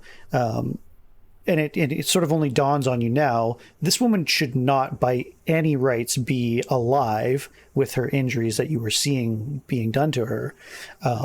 But you recognize that most of the blood that's on her, or at least a good portion of it, is actually old. And a lot of the wounds don't seem to be as fresh as you would have expected. Would I have any indication that the possible blue in her hair might also be similar to the blue related to said raven? I'll say, because you made that leap of logic, there might be a correlation. I'll say in the heat of battle right now, it's not quite apparent to Okay. Jax, but she does Okay. something funky's going on with this chick. We'll say that I'm much. just wondering, Yeah. I'm just wondering. Yeah. So, okay. All right. So with that, the were-raven looks like she's slowly getting her bearings and is. I just said were-raven. Anyway, awesome. So as she realizes you get close and she realizes that you are starting to see her, what ends up happening is her skin starts to turn black, and out of her hands these claws come, and she tears open this net, and a massive 6 foot tall raven-like creature, bipedal and humanoid, bursts out of the net, and she knocks you back briefly as she suddenly Yeah, that's not terrifying. leaps up into the sky and takes off, seemingly having no thanks or no desire to stick around the area, and she disappears. I said, why did I say were-raven? I was like, fuck. You know why? You know what it was? Is in my combat order, she's at the bottom and listed as were-raven. So I read out what was there, and not She's not listed as naked lady. she's not listed as naked lady. So it's my own fucking already fault. made So the connection. yeah. So I mean, you were going to jump to that conclusion here soon, Right. anyway. So, but yeah, You said the blue in her hair, and I was like, that's it's very fascinating. clear, very clearly, yeah. It's like, why did I say it? I can't believe I said it. I didn't even catch it at first too. It's like, no. Anyway, but yes, so that's what ends up happening before it's Grimble's turn. All right. Well, I'm just gonna have to attack this guy that's basically taking my arm off. Attack with a psychic blades. Dude up. Yeah. Oh. Does a 6 hit? 6 does not hit. No. No. Still got another chance Alright, at less damage yet. Let me just try and hide from this guy with my bonus action. If I can. It might be at disadvantage, but technically, actually, because you do have the nimble feat. So now that I think about it, The nimble feet? well, the nimble, not feat, but racial trait. Yeah. Halfling nimblest. You can move through spaces of any creature that is... No, that's not it. Naturally stealthy. You can attempt to hide even when you are obscured only by a creature that is at least one size larger than you. But you're not really obscured. He's in the brush. Maybe you can slip under his legs and just do a dive under his legs and slip into the bushes beneath. Where the fuck did they go? I do have cunning action where I can take a bonus action on each of your turns, take dash, disengage, or hide. As long as the target is within 5 feet of one of the rogue's allies. So in other words, because you're on your own, not really. Okay. Hold on, let me see.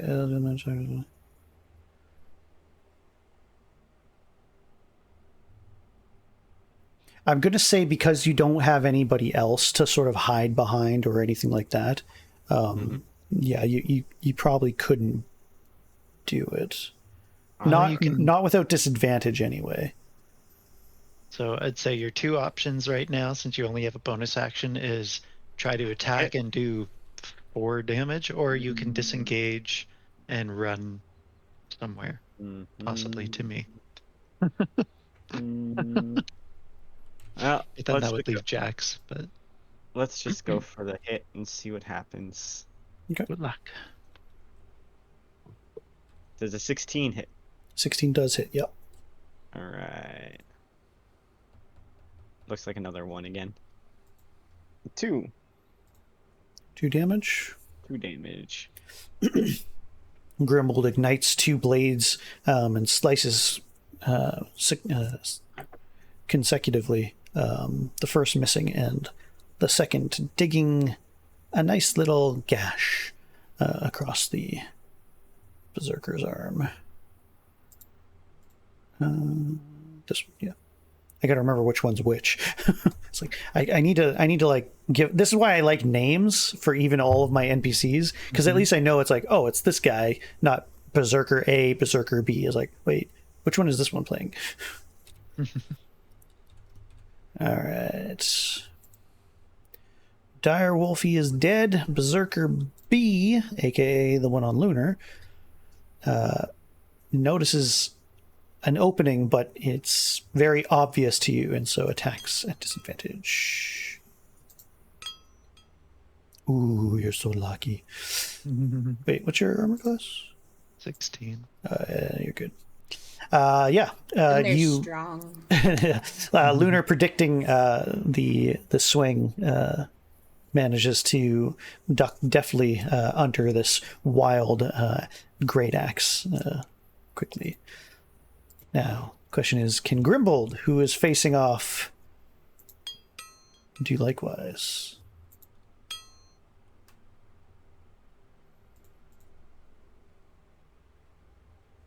Sorry, I didn't hear you. Patrick was talking to me in the background. No, you're fine.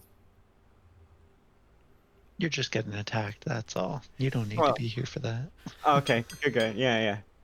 12 damage will kill me. Come on. Let's see what happens. Ah, shoot. I did hit.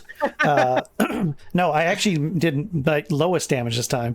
So I only did 4 damage to you. So a glancing backhand of this great axe still sort of rocks you, rings your bell quite heavily, but does minimal damage. Well, minimal for some. Doing 4 points of damage to you. Which is half of what you had left. And now Lunaris is up. All right. Well, have I even hit you? No, not yet. Ugh, This guy missed twice, what a loser! and I have disadvantage on my next. Yes, you do attack. have disadvantage on And your that's next just attack. so if I can disengage and run, and then would the disadvantage go away the turn after? Because I'm. No, or is it's going to stick with you. Yeah. So okay. your next I may as well attack period. now then. All right, I'll attack now.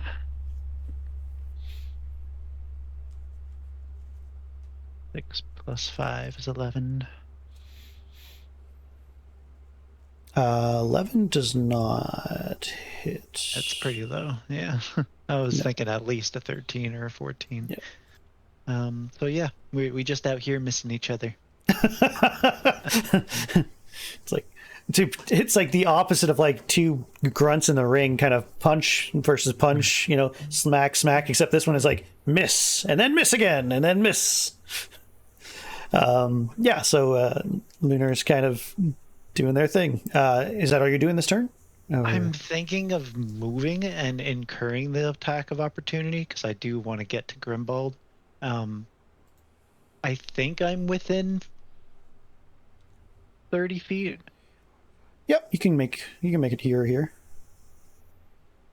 I need to be next to Grimbold, so I wanted to make it here. So Yeah, we'll see. Yeah, I should probably. 2, 3, 4, 5, 6. Sure. Right? Yep, I'll allow that. Yep. All right. So let's see if Berserker 2 hits. All right.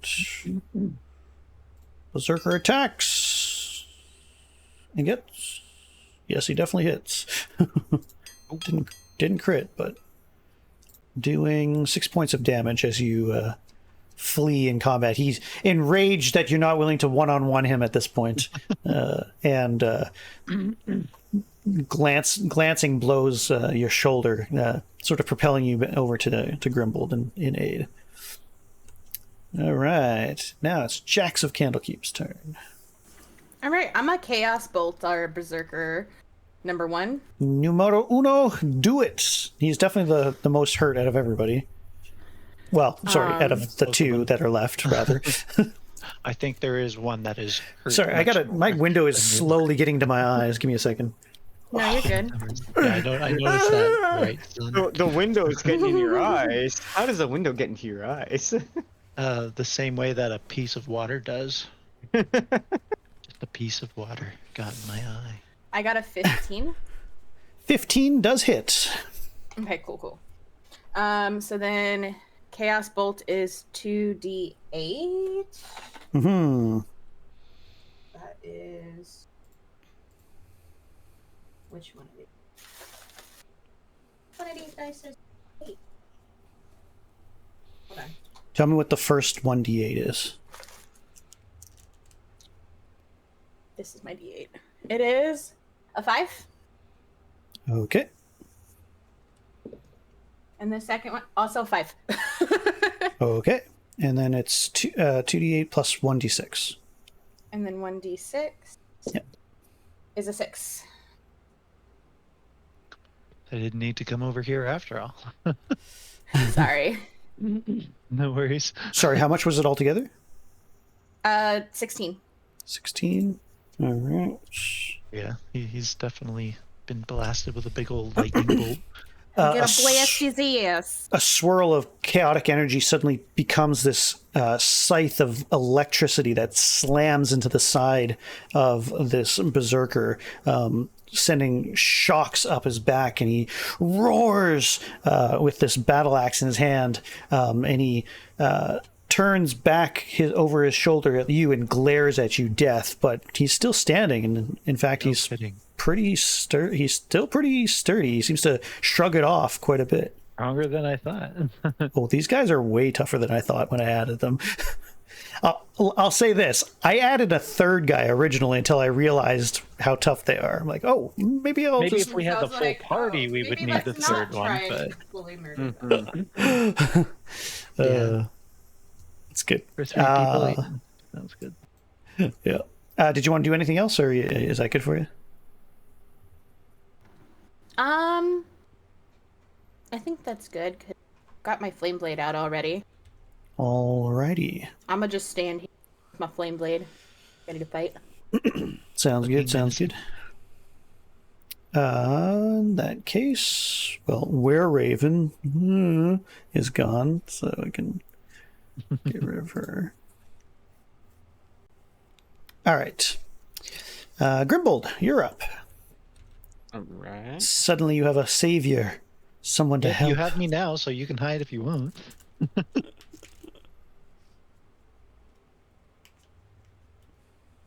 But yeah, whatever you want to do. Just get on the other side of them and sneak attack. And again, is it just because we're near each other we had advantage? I don't think that's in the actual. No, rules. it's advanced rules. It's you have to be technically directly across. Okay. So you're if I remember the rules correctly, it's actually supposed to be Let's just do another second blades attack to him since he's right there. You could So if you get on, you could move here and get advantage and sneak attack.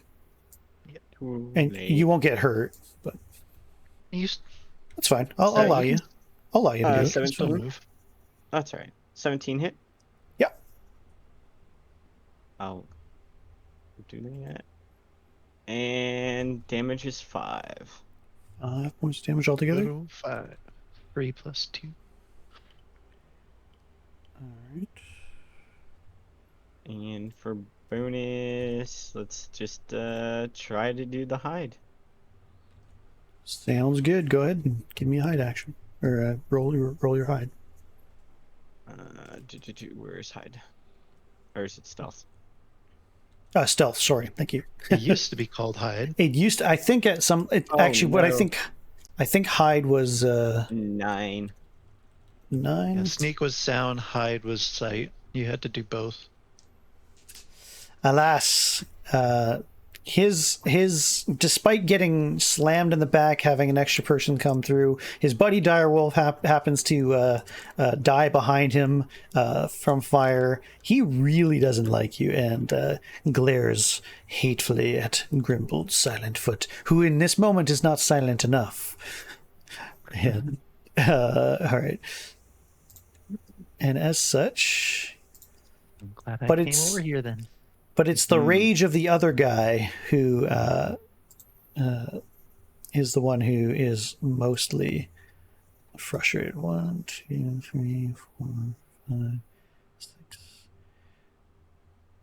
Snarling something and screaming bloody murder at Lunaris. Unfortunately, cannot. Oh wait, that was 6, right? Yeah, it was. Yeah, so he can attack. Yeah, he can attack. Yeah, he was right next to me, so he moved the same distance. That's right. Frick. This guy sucks, man. I even did that at advantage. No kidding. Son of a punker. Yeah, swings Maybe he's wildly. a little like dumb and bumbly. That's the like give him Yeah. some personality. Yeah, his axe swings, and you see it coming from a mile away. You duck, and it embeds itself halfway through a tree. The power behind it is extreme, but the accuracy is clearly lacking. The other one, however, may not be so unwieldy. That's all right. Oh. Does a 15 hit? It does, I think. Me? Yeah, this guy's been hitting almost every time. Well, yeah. This one, he's actually using his ability to give himself advantage. So that's part of the problem. Is he's nasty. 8 points of damage. Not quite yet. 3 plus Oh. 2 is 5, so you take 3 damage. You have 1 hit point You left. intercepted, didn't you? Oh, Yeah, man. I did. That's why I came over here. So Good call. I'll take a hit for that. Good call. The great axe, the great axe comes in at the last second. The great sword comes down at the last second and deflects the great axe, so it only does a portion of the damage. And so yes, you only take 3 points I of rolled damage. high enough, but I didn't. But at least I saved you with 1 hit point left. All right, Lunar, you're up. That was a reaction, right? Yeah, that was a reaction. Okay, just checking. You recognize that both of these berserked men have left themselves very wide open, and so attacking either or at this point, you could do so at an advantage. Let's take out the one that's focused on Grim. Okay, sounds good.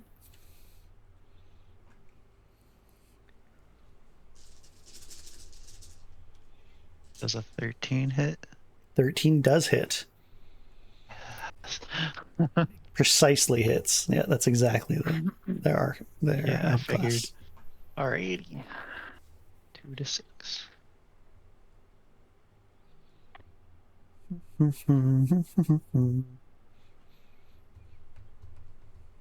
Three plus 2 is 5. All right. That's it? Yep. All right. I'm not going to use my divine smite. More blunt force than slashing damage at this level. You still manage to connect squarely with the man's chest. The hide protecting him a little bit. But yeah, he's still standing and he's still pissed off. And Yeah, they are raging. Jacks of Candlekeep. All right. Well, Still Should I standing with your blade, or yeah, whatever you I'm want trying to to use. think. Do I chaos bolt again, or do I cut and smack him? You have your fire up, so probably does more than the chaos bolt. Plus, you get advantage since you're on the other side of myself or Grimbold in these That's two true. spots. All right, I'll come in. Pew, pew, pew, pew, pew, pew. And I'm gonna swish, swish, stab, stab. Get him in the back again. Go ahead and roll at advantage, please. I rolled a 12, so the advantage means I rolled twice. Yeah. Yes. Okay, so 12 and then 13. 13 exactly hits. So go ahead Okay. and roll damage. Yep, 3d6. So 3, 6, and 4. So 10, 13. All right. The Berserker, hearing you coming, turns around and knows the damage that this Fireblade can do, this laser, and grabs his great axe, looking to block, and straight down like a laser once more, fire goes through his axe, embeds straight into the man's chest, and he gurgles, steam coming from his the blood that seems to boil as this blade enters into his sternum, and he drops down suddenly, dead. Blah Yay. blah blah.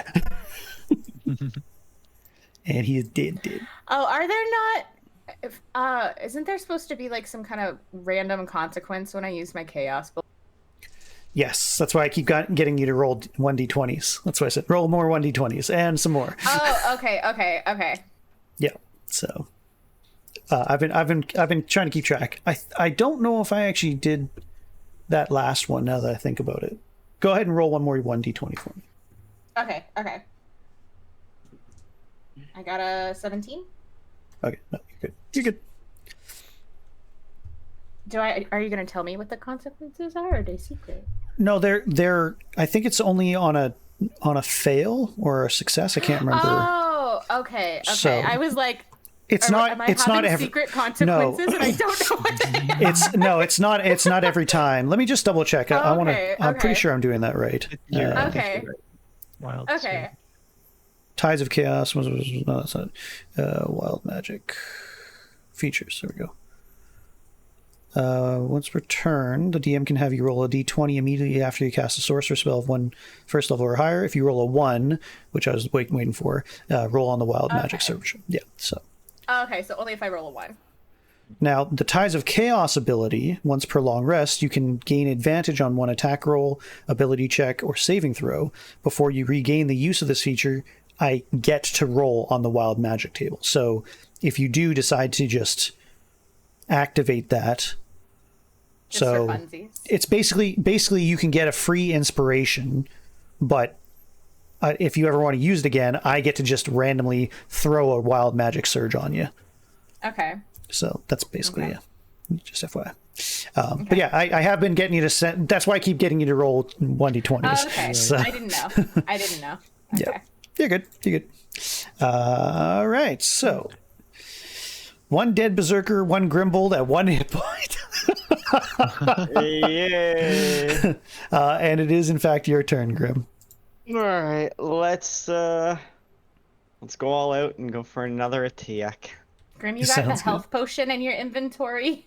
I don't think I have a health potion in my inventory. Are you sure about that? I'm pretty. Do you not remember all the stuff that we found? They're not health potions. There's None of them are health potions. Blue It's potion, it's blue, a yellow, red potion. laughter, yellow. youth, and red. Yeah. I thought one of them was a health potion. No. Could be Well, the red one. could be. Could be. But Could be. we don't have any. You have to identify it. Mhm. You just randomly test it out. Now's the I was thinking that. I was thinking of taking. I'm one. kidding. I'm kidding. Don't do that. Don't do that. This- I mean, unless you. This is my Unless hot you're sauce. Just in the middle of battle. Hold on 1 second. Hold on, I need a snack. That's a spicy meatball. Yeah. good. Let's just. Honestly, that would be a grim thing to do, though. Be like, wait, I need a snack. Hold Yeah. Hold on. Just give me 1 moment. Let me put this red sauce on this ration and eat it. These rations taste horrible. I need some hot sauce. What's this vial? Oh, let's find it. Let's throw an attack at this beasted. Cool. 12 to hit. You get advantage, by the way. So yeah, advantage. The- So go ahead and roll again. 12 did not hit, for the record. Neither does a 6, unfortunately. Well, that was the damage. Oh, that was a damage. Okay. But- Yeah, it was a 9, so it don't And- hit at all. No hits. Alas, no hits. All right, let's You're let's too try to hide. gravely wounded. Yeah, you're kind of like. Yeah, and you're behind me, so you can definitely stealth. 24 for stealth. There we go. Go. Yes, you Let me go definitely. lick my wounds. You definitely like seem to just disappear into the forest as you have a towering armored friend in front of you. So You can move anywhere now. You have 25 feet. okay, Berserker Man's. Oh yeah, he's dead. Other berserker mans. He was very not hurt, for the record. I hit him once, yeah, but not a whole lot. Yeah, not too badly. That's okay. We got him, Lunar. I believe. Yeah, I believe easily. he can hit. Yay, hit. He's gonna do a whole shitload of damage. 15. I'm sure he feels good about that. Once more, he seems to just his maximum brutality just is unpredictable, and while his attacks seem unpredictable, he leaves himself wide open for easier hits as well. Yeah, swinging in and doing 15 points of damage to you. And it's a Lunar's turn.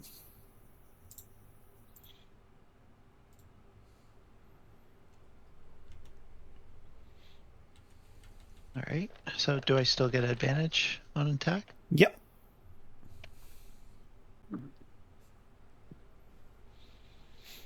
Let's bring it down. Downtown. Going downtown. 18 plus 5. Definitely. Definitely hits.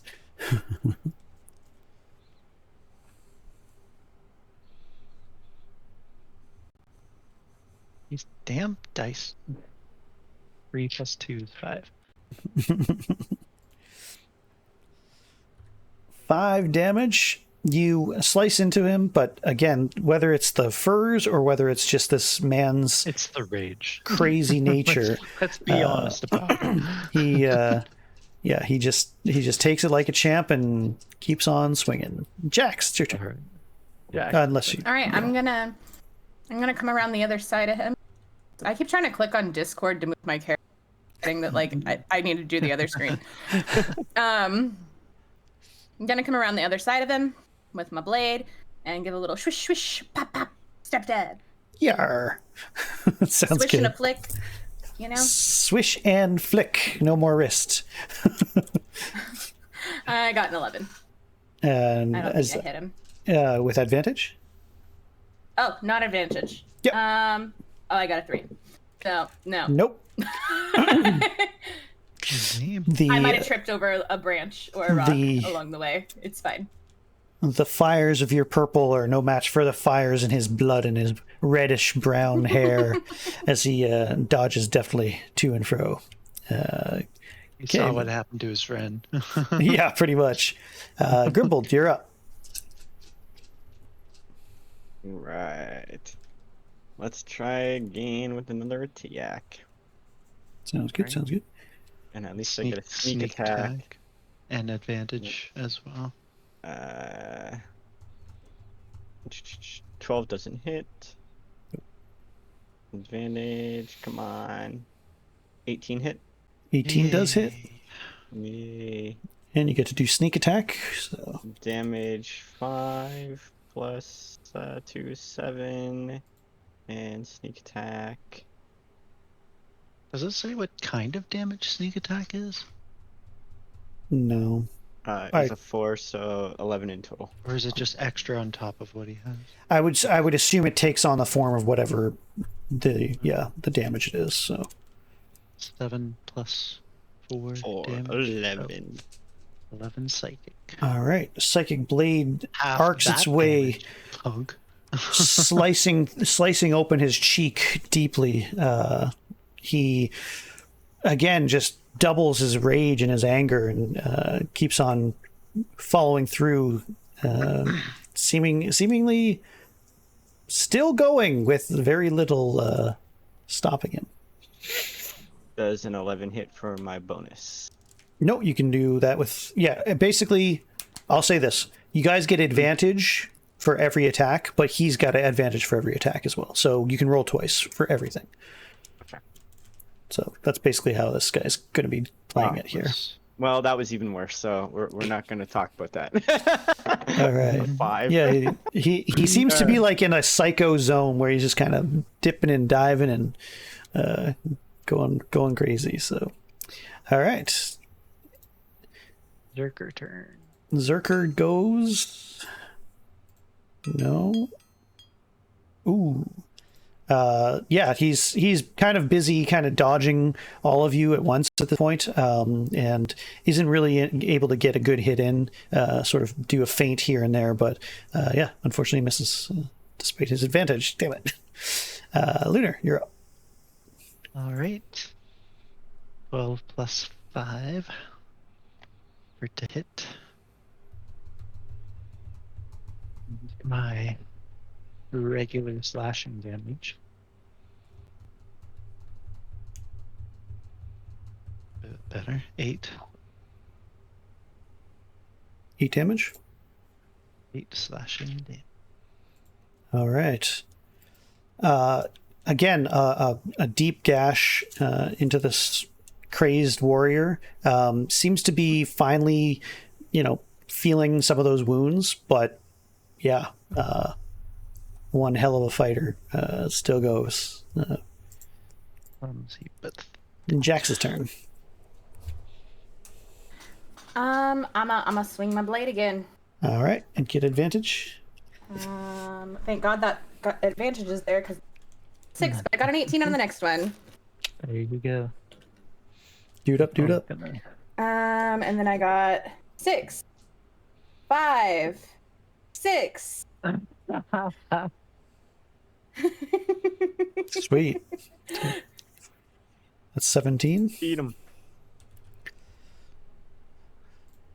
You see you see an arcing blade go right through the bicep of the man holding his axe, his great axe, and he howls in rage and kind of pulls it out. Still seems to have a great amount of strength, but yeah, it's clearly faltering, and the wounds are starting to pile up now. He's definitely getting to the end here.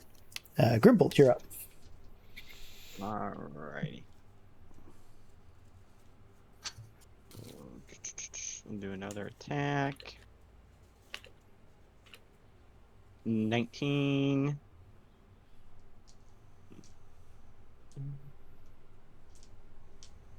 And you have advantage, so you get free sneak attack again. Yep. Ooh, nice. So 7 for damage and sneak. Oh, there we go. Finally, something good. This is 18 gonna for take him damage. out. He's got to be gone at this point. What does your psychic blade look like? Like, does it have a specific type of energy look? Like, is it like a certain color? I'm just curious. Like, obviously, it's Jack pink. says purple. It's okay, a pink blade. Yeah. I thought you said we that. talked about that. Yeah. Yeah, I thought you did. I didn't want to like say otherwise. Suddenly, with great precision, as if time goes down to bullet time for a second, a arcing blade of pink energy strikes straight in the forehead of this raging man, silencing him as he just teeters back and falls to his death as he takes a massive amount of damage to his brain. Right to the brain. Yeah, good times. Where are you? Can you roll a 1d6 for me, Sean? Yes, I can. Oh.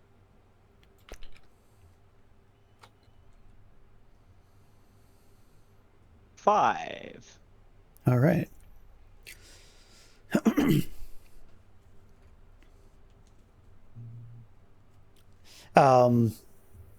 Yeah, so battle is obviously ended. All the creatures are dead. Suddenly, Grimbold, you hear a familiar voice in your head as there appears a bird, raven even, with a blue feather just over here on a branch. And the voice says, I understand you're looking for this girl. All I can tell you, I wasn't there, but she seems to have been taken to Vallaki, somewhere in the city or in the town, I suspect. That's all I know. And then she sort of flies off, and then she circles back around for a moment and says, "Thank you," and flies off. Yay. We got a clue for our Guys, hard work in blood. Jeez. The bird just told me the girl's in the city.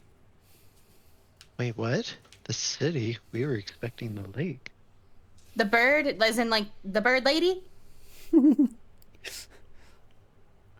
I assume it was the bird lady. I think it was the telepathic bird you connected with earlier, where the voice was coming from in your head, I think. But obviously the bird was a friend of the bird lady, I imagine, because out of character, of course. Yeah, it's clearly the same chick. Yeah. Yeah, I mean, you guys don't know about my telepathic bird, so. You guys know nothing about That's right. That's right. That's right. Your bird's invisible. Psylocke. That's right. That's kind of what I imagine every time you do attack, is that it's Psylocke. Yeah. Yes. Yeah, I was trying to think of her name. I'm trying to bring it in my head. I'm like X-Men, and I'm going through the episodes in my head, and I'm like Psylocke. Yeah, Psylocke is pretty cool. Yeah, that's Cool what we thought. beans. Well, All at least we right. don't have to like trudge around the water and such. But I mean, yeah. Yeah, interesting. Yeah. So that's a good point. So your vision suggests that it's supposed to be near water. The bird is saying that the trail leads to the city. So what would you guys like to do? Well, I want to heal Grimbold. Sounds good. I'll just use all my lay on hands, so add 20 hit points. Fair enough. Fair enough. And I'll use...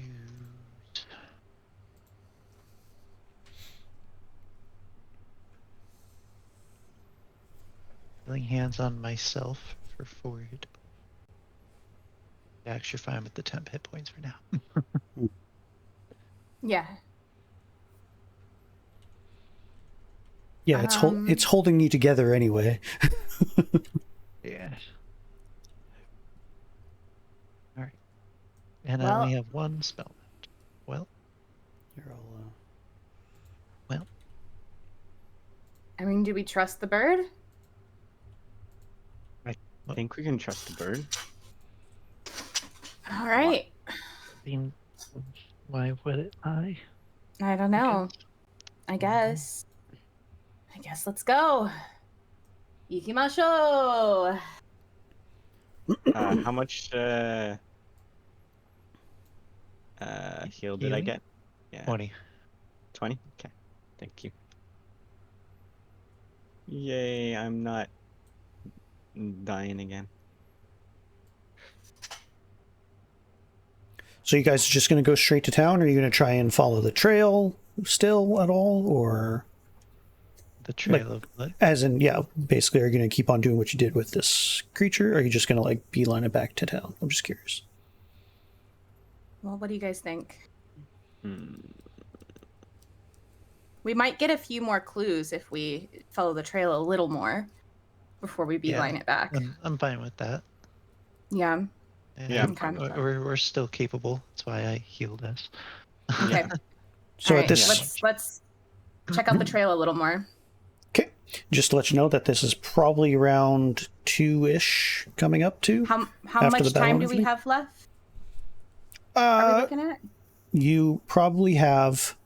I'll say this.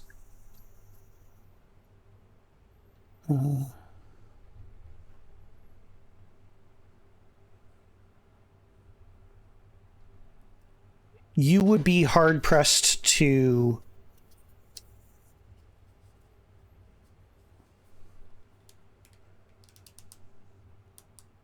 basically you don't want to be at this time of the day tomorrow because you're pretty sure she won't be there. Okay. So you're lucky. You'll be lucky if you have 24 hours left for sure. Like you have Okay, less. So we definitely want to hustle. Definitely less than 24 hours. We'll say that. We definitely want to hustle. Ain't no sleep for the wicked. Let's That's right. go. All right. As you are kind of going through the trail, part of it's, it's easy to kind of pick up where this person, whoever this is, kind of rummaging around or whatever, the forest. It's kind of easy to pick up his trail, but he's kind of all over the place. It's difficult to kind of, I guess, hustle following the trail. It goes throughout the further part of the eastern side of the forest, and yeah, you're about another hour or so in when you finally come out, basically where I've placed you guys, on the mid ground. Actually, it's probably closer to here. Sorry. Sort of the midway point between the walls, and the rest of the trail essentially comes along down here, back towards the city or the town or whatever. Okay. And we didn't find anything else along the trail. No Clues, hints, clothes. The blood is gone. Like you don't see any more evidence of blood. You just basically are following this random person throughout the forest kind of thing, and it does apparently end somewhere out of this area. Mm-hmm. And yeah, Okay. you presume from what you can tell, basically you can't really track him after you get out of the forest. The ground hardens up, and it's not very good, but you just presume that he might have gone into the forest or gone into the city from here. All right, let's go into the city. Cool. Into the city.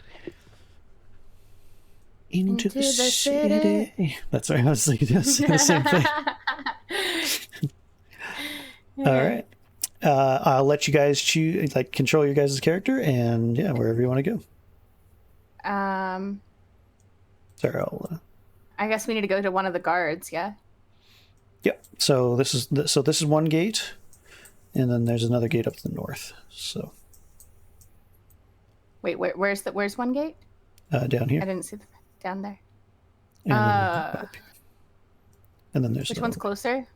This is the likely one that he probably went to. Okay, let's go there. Boop, boop, boop, boop.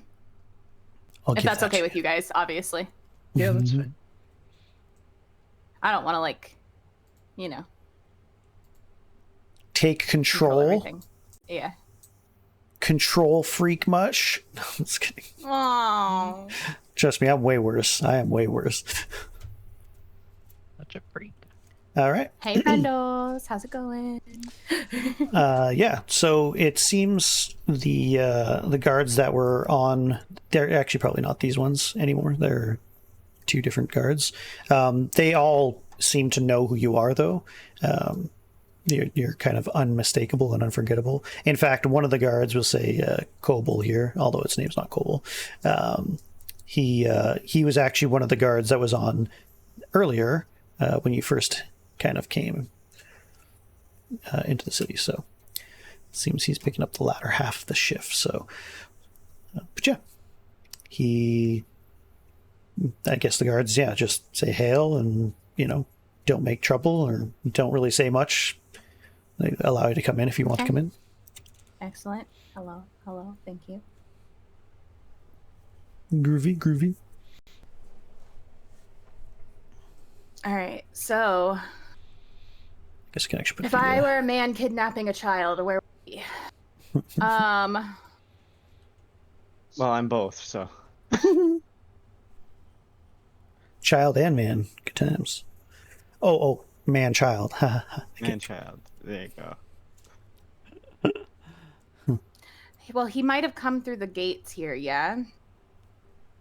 It's conceivable. So, Mm-hmm. we could ask the guards if they saw anything. Yeah? What do you guys think? Do you think they'd help us?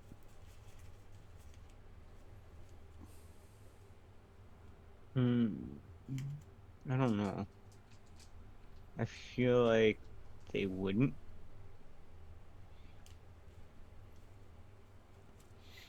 But you can always ask.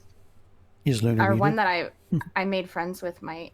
Oh, sorry, Yeah. I was muted. Yeah, I don't know. We brought up Vallaki child in the past, and they seemed to dismiss it. But She might not have been brought through here at that, because that was Right. only that would have happened. Well, he would have brought her through here. It would have been yesterday that the children said that they saw her last walking through. So, timeline wise,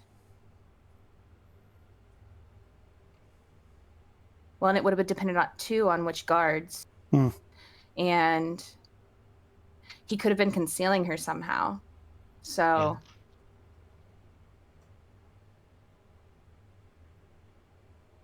I wonder if they keep track of who comes through these gates.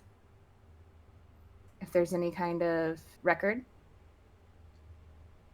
I'm going to ask. That's what I'm thinking. Go for it. I'm going to ask. Hello. Speak to me. Greetings. I have a question. Do you keep any kind of records on who comes through these gates on a daily basis? Yes, we have general logs. As you may know, we're trying to find a missing child, and we are hoping that you might be able to share information with us on may have come through these gates in the past. Lunar, would you say, I don't know, maybe 30 hours or so? That sounds about right. Yeah. I'm trying to think about like my conversation with Ian's character at the Vallaki camp. Did they tell us when she went missing? She Yeah, so I'll say probably what they would have told you was that. Oh, give me a second. Yeah, because Bring up my notes. I'm trying to remember the guy's the name. guy was supposed to be watching her, and yeah, I forgot. And it could have been through these gates or any of the gates. We could have information. Alexei. So Alexei was supposed to be taking care of her during the day. He said that he had let her go mainly because he was trying to get with some chick, and just was basically said, she's fine, she's old enough to take care of herself, that kind of thing. Probably around the noon hour, and so that's when he last saw her, kind of thing. And she usually is back by the evening meal sort of thing, so 5, 6, 7 maybe at the latest. And she didn't come home, so And we know she went to play with the children. They went swimming. Yeah. So yeah. So sometime between likely 4 or 5 and 6 and 7 in those hours period. And it's now around 3-ish. 3-ish. So last 24 hours then. Yeah. Right. Yesterday. So the last 24 hours, and it could be any of the gates to get into town. We don't give those records out to, for one, non-citizens, for two, those who are not in a source of authority. So, sorry, but no. What do I need to do to get permission to get those? I suppose the captain or the burgomaster themselves would have the authority to give those types of records, but could be difficult. Do you know where we can find the captain or the burgomaster right The burgomaster's mansion, I should think. Captain Strahd patrols during the day at times. He seems slightly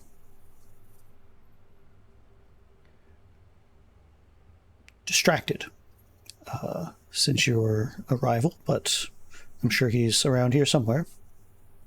Thank you. For You're your welcome. help. I appreciate it. Yep.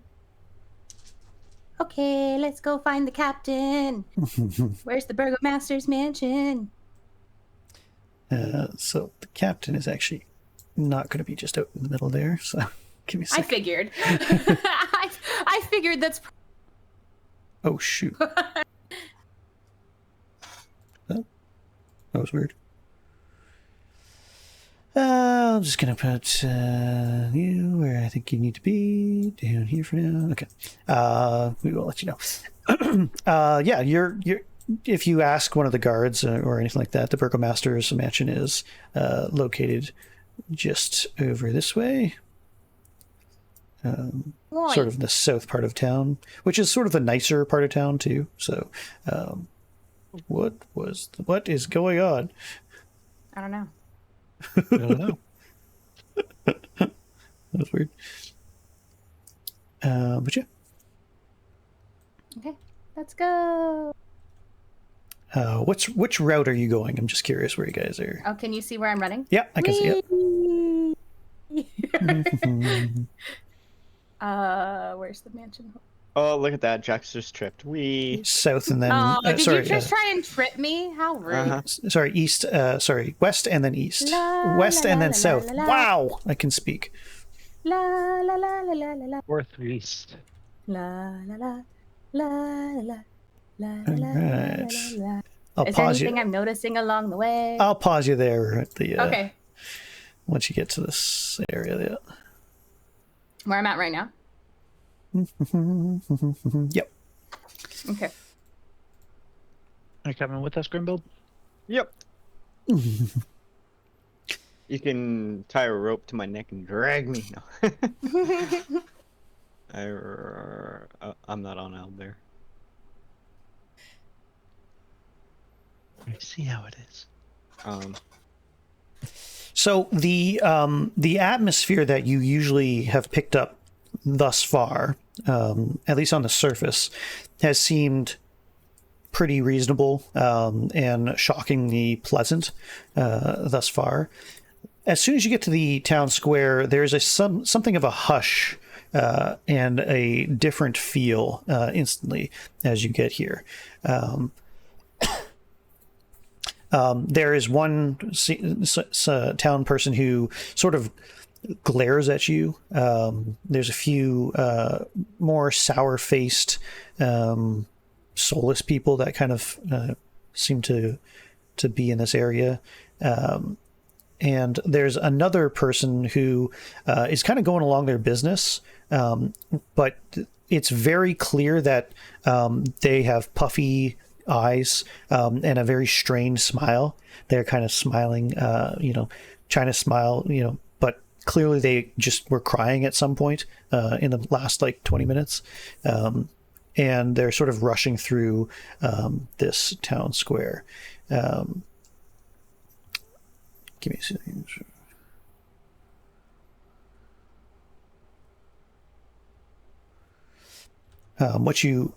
What you immediately notice as you get closer is that there are 3 people currently in the town square here. It's also being patrolled by 4 guards at the moment. And there are 3 people in the stocks. One of them is wearing a grotesque looking, thank you, sort of donkey head mask that might actually be made out of real donkey. You can't quite tell. But they seem to be in the stocks. They're obviously their head and their hands locked for public display in the middle of the square.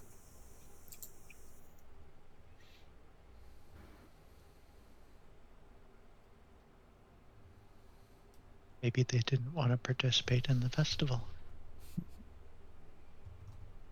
And you said that it looks like people are crying, or just someone was running away?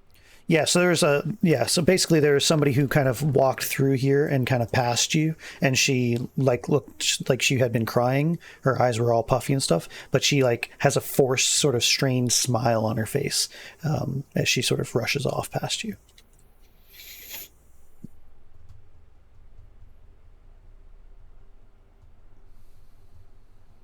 What do the moods of everybody else look like? They seem to be smiling or relatively apathetic, I guess. One thing you notice for sure is nobody seems to look at the people who are restrained or in the stocks right now. Okay. Do you want to do an insight or anything? I was going to say, is there anybody who looks like they would be approachable? I mean, they all look relatively pleasant enough and approachable. They're more hushed than what you've normally heard. The gossip isn't as loud and everything like that. But okay, yeah, maybe an insight might be good. Sure. With whom or to whom or of whom rather are you making an insight? Can you give me an idea of who's standing around where? Sure. So we'll say the lady just passed you going this way. Okay. There are 2 sort of soulless looking people based on their demeanor who are at this little cart or this, what would you call it? A tent almost. Oh, yeah. Obviously there's the guards here, and there are a few other people.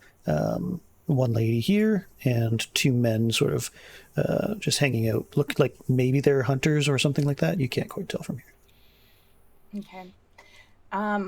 I kind of want a mental note where the lady who looked like she was crying was going. Sure. Coming from? Well, no, where she was going. Oh. Yeah, she basically ran past you guys, not running, sprinting, but quickly walking, and then turns a left across this house over here. Okay. And then I maybe want to go talk to the lady. I feel like women are more approachable. Fair enough. Yeah, they are. I mean, Sean. Grimbald. Sean's not here. No, that was Sean. That was Sean.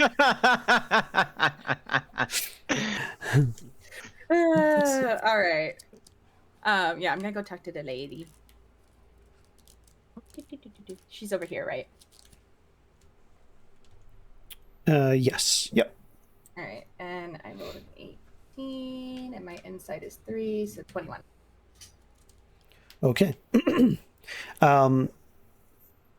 It's not outright hostility towards you, but clearly she is not particularly interested in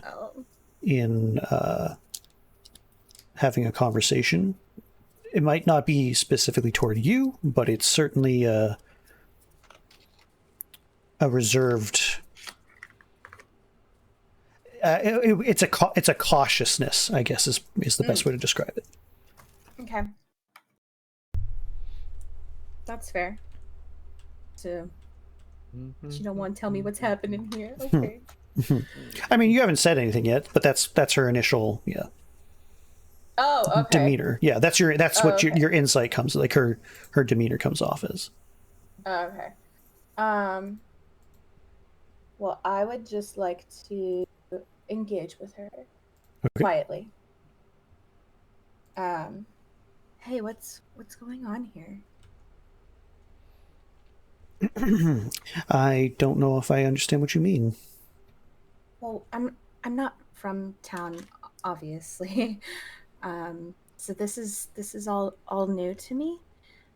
So I'm just kind of curious what's happening in this town square right now.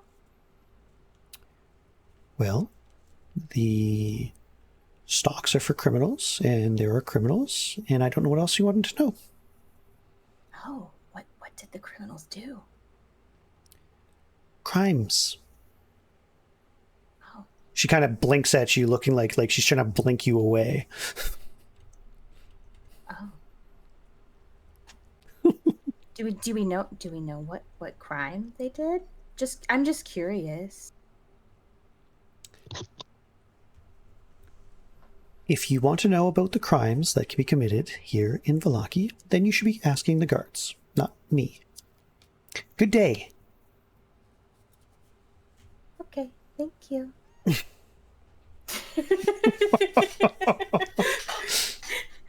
She's so friendly. Wow. Down. This whole time, by the way, so I should also say, this whole time she's got like a strained smile on her face, like trying to be nice here, trying to be nice. There is something there is something clearly like there's a strained politeness in this area for sure, where like it's basically on now that you kind of see it, you can't unsee it, but there's a level of tension and strain on the people's demeanor that sort of belies the initial impression that, oh, these people are fine, or this is a relatively functional society kind of thing. You're kind of seeing through those cracks that are showing now. Right. I kind of want to go find the girl who ran away crying, but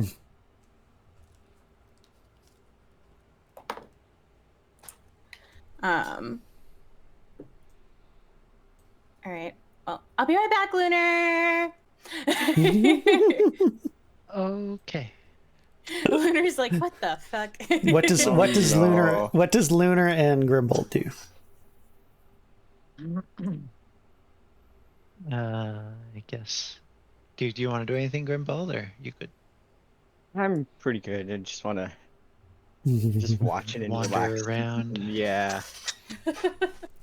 Okay, I'll ask the guard. What are these individuals' crimes, if that is knowledge that we are allowed to know? Give me a second here.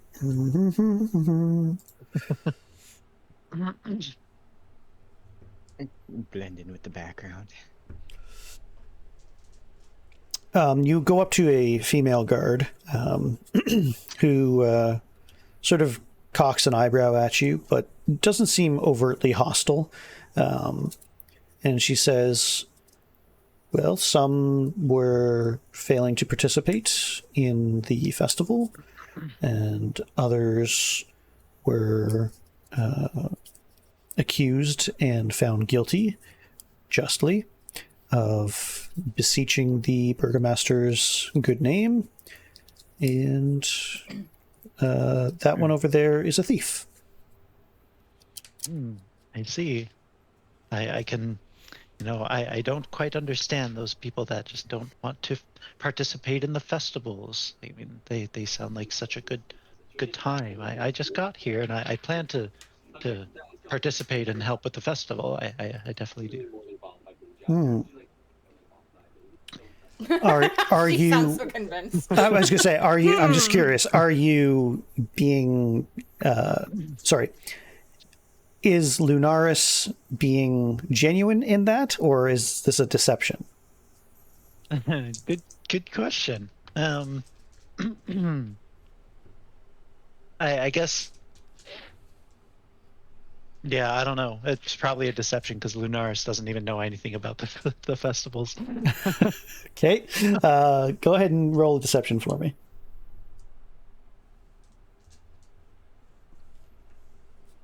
Lunaris being deceptive. 4 plus 4 is 8. Not very deceptive. That's all right. I rolled a 4 myself, so, and it's just under yours. I got a 7 altogether.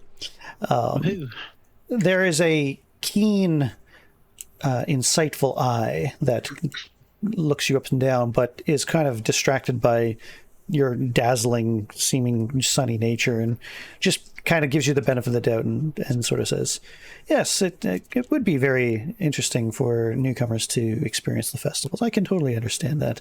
And you're right. There is certainly no reason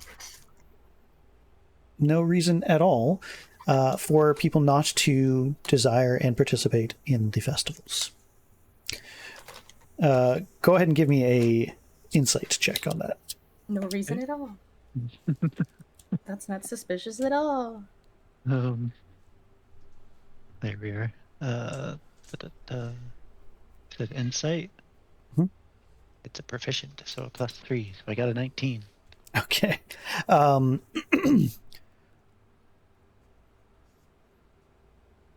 Yeah, it was one thing to be overt, like this person was doing, and it's not that she doesn't believe it. It's that it's clearly the correct answer.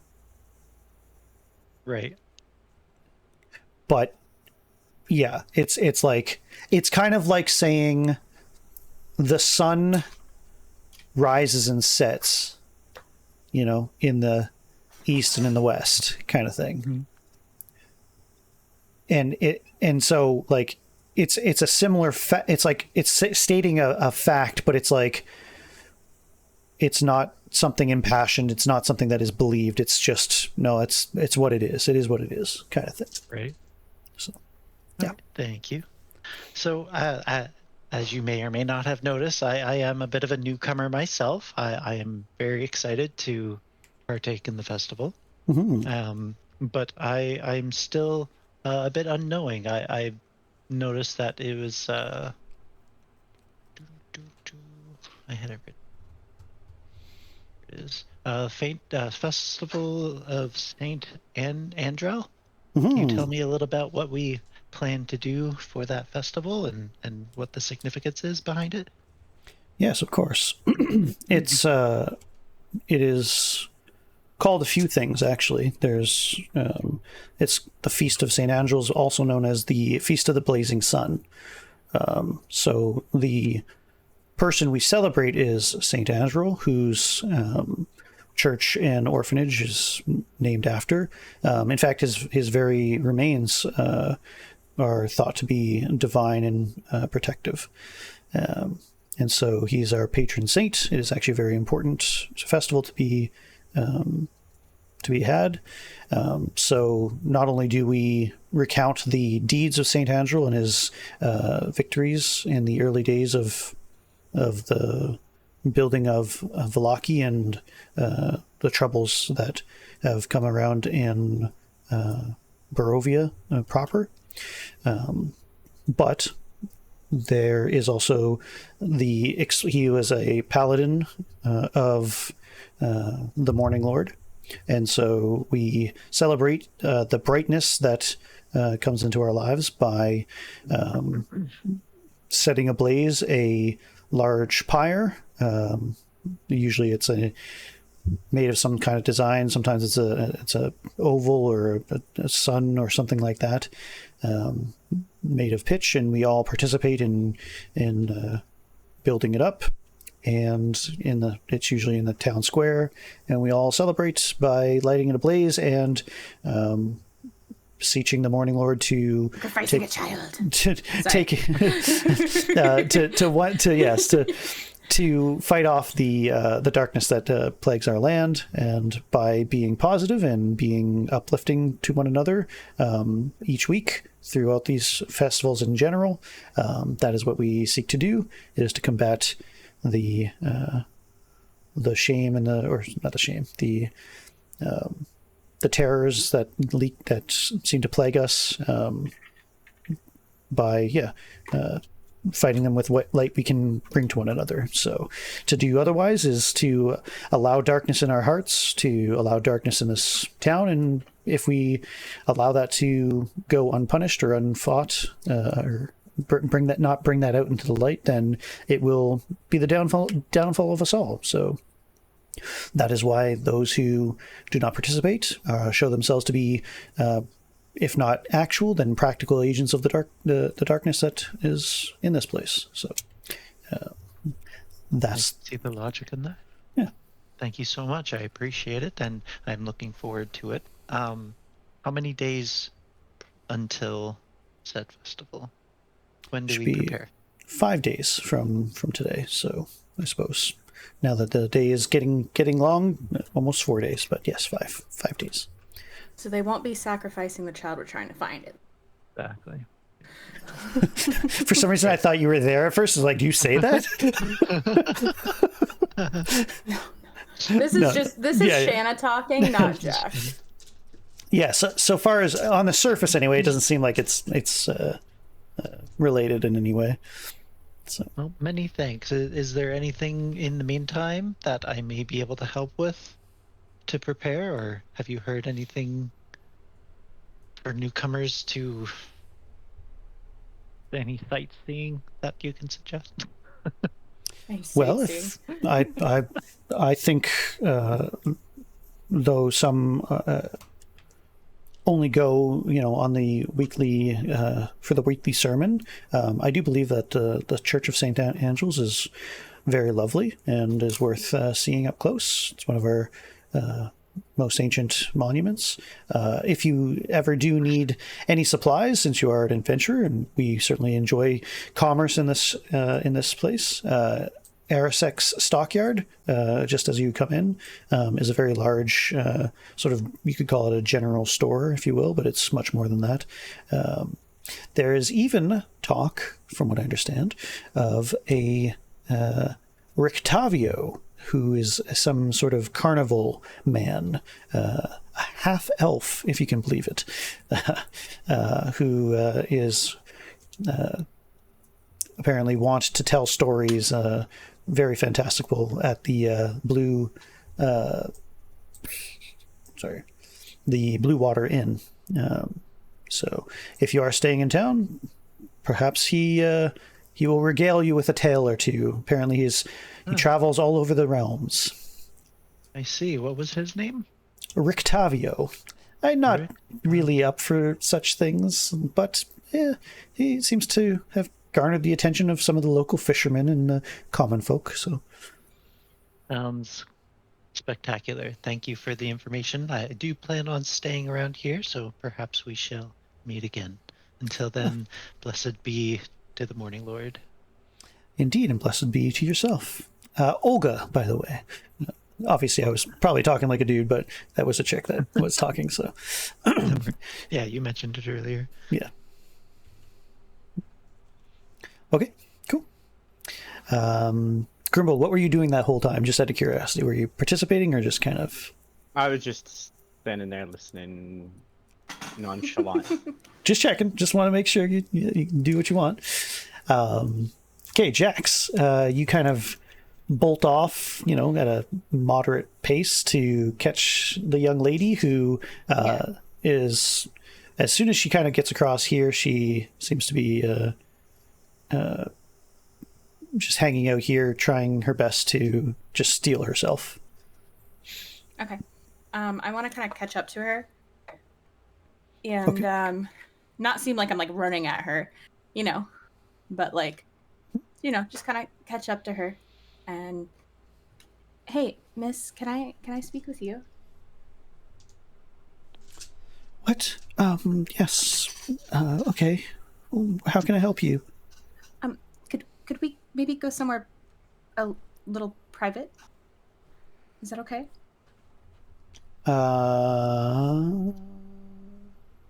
Give me a persuasion check. How do you persuade her? She looks very uncertain and uncomfortable looking at you. I just I mean, that's all I say, because I want to make sure that, I just want to make sure that, nobody's... I just want to talk privately with you, that's all. My persuasion is a 9 plus 3, so 12. Okay, that's fine. Yeah, she is cautious, and so she will sort of take you to a place that seems open enough, but yeah, private enough as well. So she will go here in the middle of this these homes, where it's like kind of a open area, but nobody directly standing by, so they can't overhear your conversation, kind of thing. Okay. No. So over here? Is that Right the right here. spot? Yeah, Right here? Okay. Sorry, I was zoomed in, so I didn't see exactly. You're good. Okay. So I saw you coming from the town center. I'm still talking quietly, obviously. Mm-hmm. And I was just trying to find out what was going on over there, but the lady I spoke to was not very nice. Could you explain to me what's happening? Obviously, I'm not from here.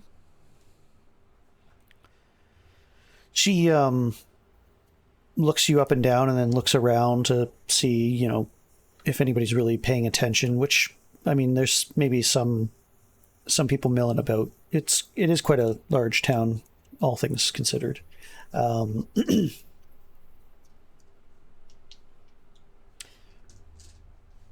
She'll say it isn't proper for me to discuss too much, but if you're just talking about the people in the stockades, they're people who've been accused and found guilty of committing a crime.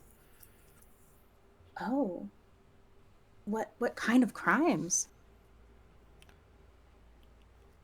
All kinds. Those who offend people, I suppose. Primarily those who are against the burgomaster. There seems to be sometimes more and more each week. Oh. But, yes. That happens a lot? Go ahead and give me an insight check. Okay. Plus 3, 9. 9? Okay. So it happens often enough to give great import that everybody else not do the same. Oh. People here mostly seem very happy. Yes, I can imagine that's what it seems.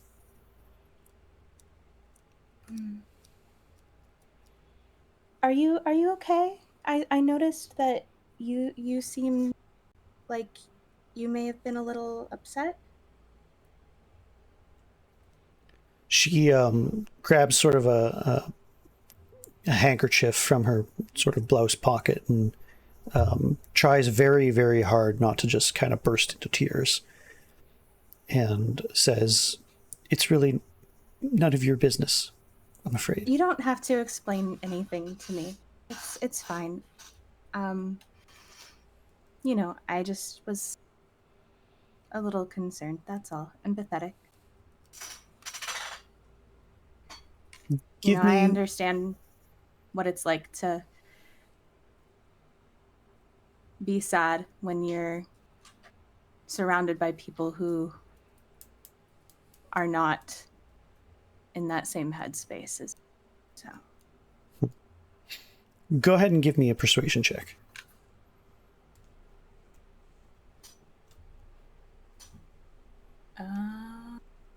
Persuasion 3. 18. She's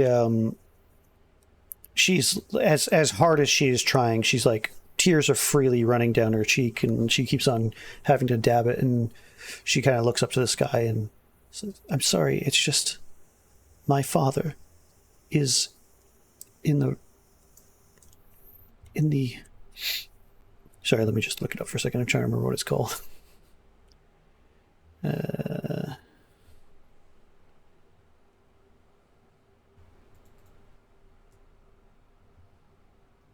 Well, I'm going to rename it because I can't find the name. I just can't remember what it's called off the top of my head. It's fine.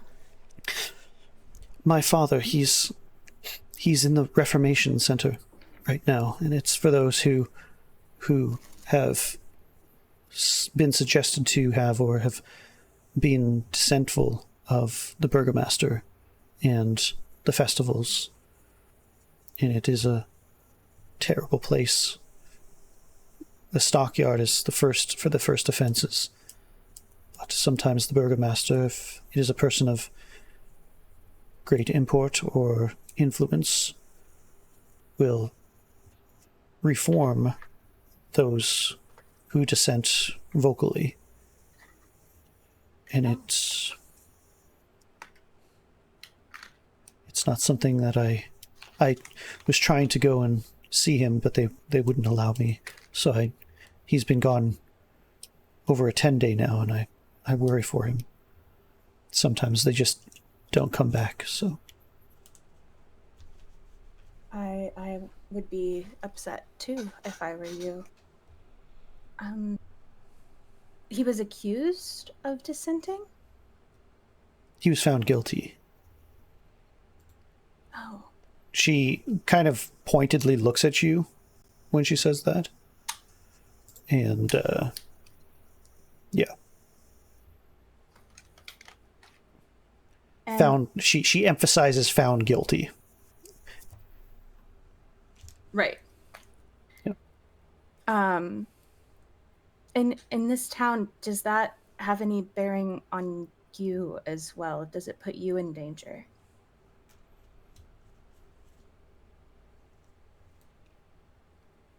She takes a deep breath and sort of stands up straight and says,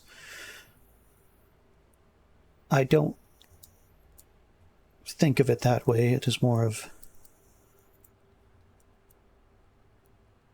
the apple does not fall far from the tree, and so greater scrutiny is used.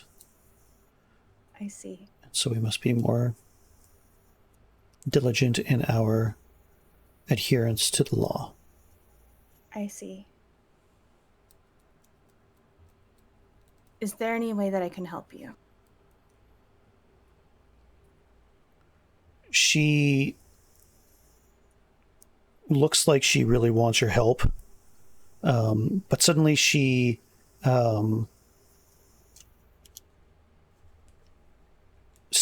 turns, like her face sort of contorts, like as if she's super angry, and she shoves you and says, "Leave me alone, you freak." And she whispers as she walks away, "Just save my father," and just, yeah, basically takes off. Right on. There's a few people who've been watching the conversation and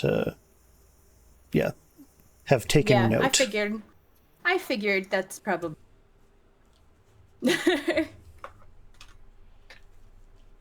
Okay.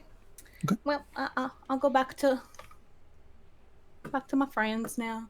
All right, sounds good. We gotta go find the burgomaster anyway, because we gotta go see if we can get him to help us. Right. Hey guys, how's it going? Interrupting my nap. How could you? How dare, It's how not nap dare. time, Grim. We've got a child to save. That's right. Well, right. it is at that time when we would normally stop, I think. Yeah. We didn't really take a break or anything, so I think we probably should call it there. Out of character Which is and strictly out of character. I don't think the burgomaster is probably going to be a very nice person. Nah, they usually No, probably are. not. But you Really know, out of it's worth a character. shot. Yeah. What? Probably That's not, but it's worth a shot, right? That's good. Yep. That's good. I don't know where else we would go though to like, No, it's a good call. you know, try and figure out where this guy could be. Like, we don't have Right. any leads other than he's here with the child. You know what I mean? Right. Uh-huh. So No, I think I'm it's looking I think it's perfectly reasonable. And what's great is because you guys kind of did we didn't go. I put the combat encounter in there because I didn't want to do too much without Ian, sort of thing. And he can kind of do his own thing with Ireena and find out something else. And once you all come together, hopefully in a couple weeks here, that will be beneficial for everybody. So it'll actually turn out, I think, much better. That I suspect what will end up happening is that you'll all meet at the burgomaster's house anyway. So, so it's the new St. Andral's orphanage. So, but sweet. Well, thanks for playing, guys, and hopefully those who watch this at some point online, maybe I've had it's funny.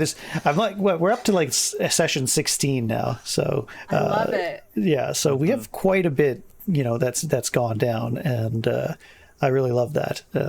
There's, I've had a couple of people who said like, I really want to start watching your D&D campaign, but I realize that you're up to like session 16 or season 2 now, and it's like, it would be a big undertaking to actually watch all of this, and I have no problems of people never watching it at the same time. You should do. It's really cool. So you know what you should do?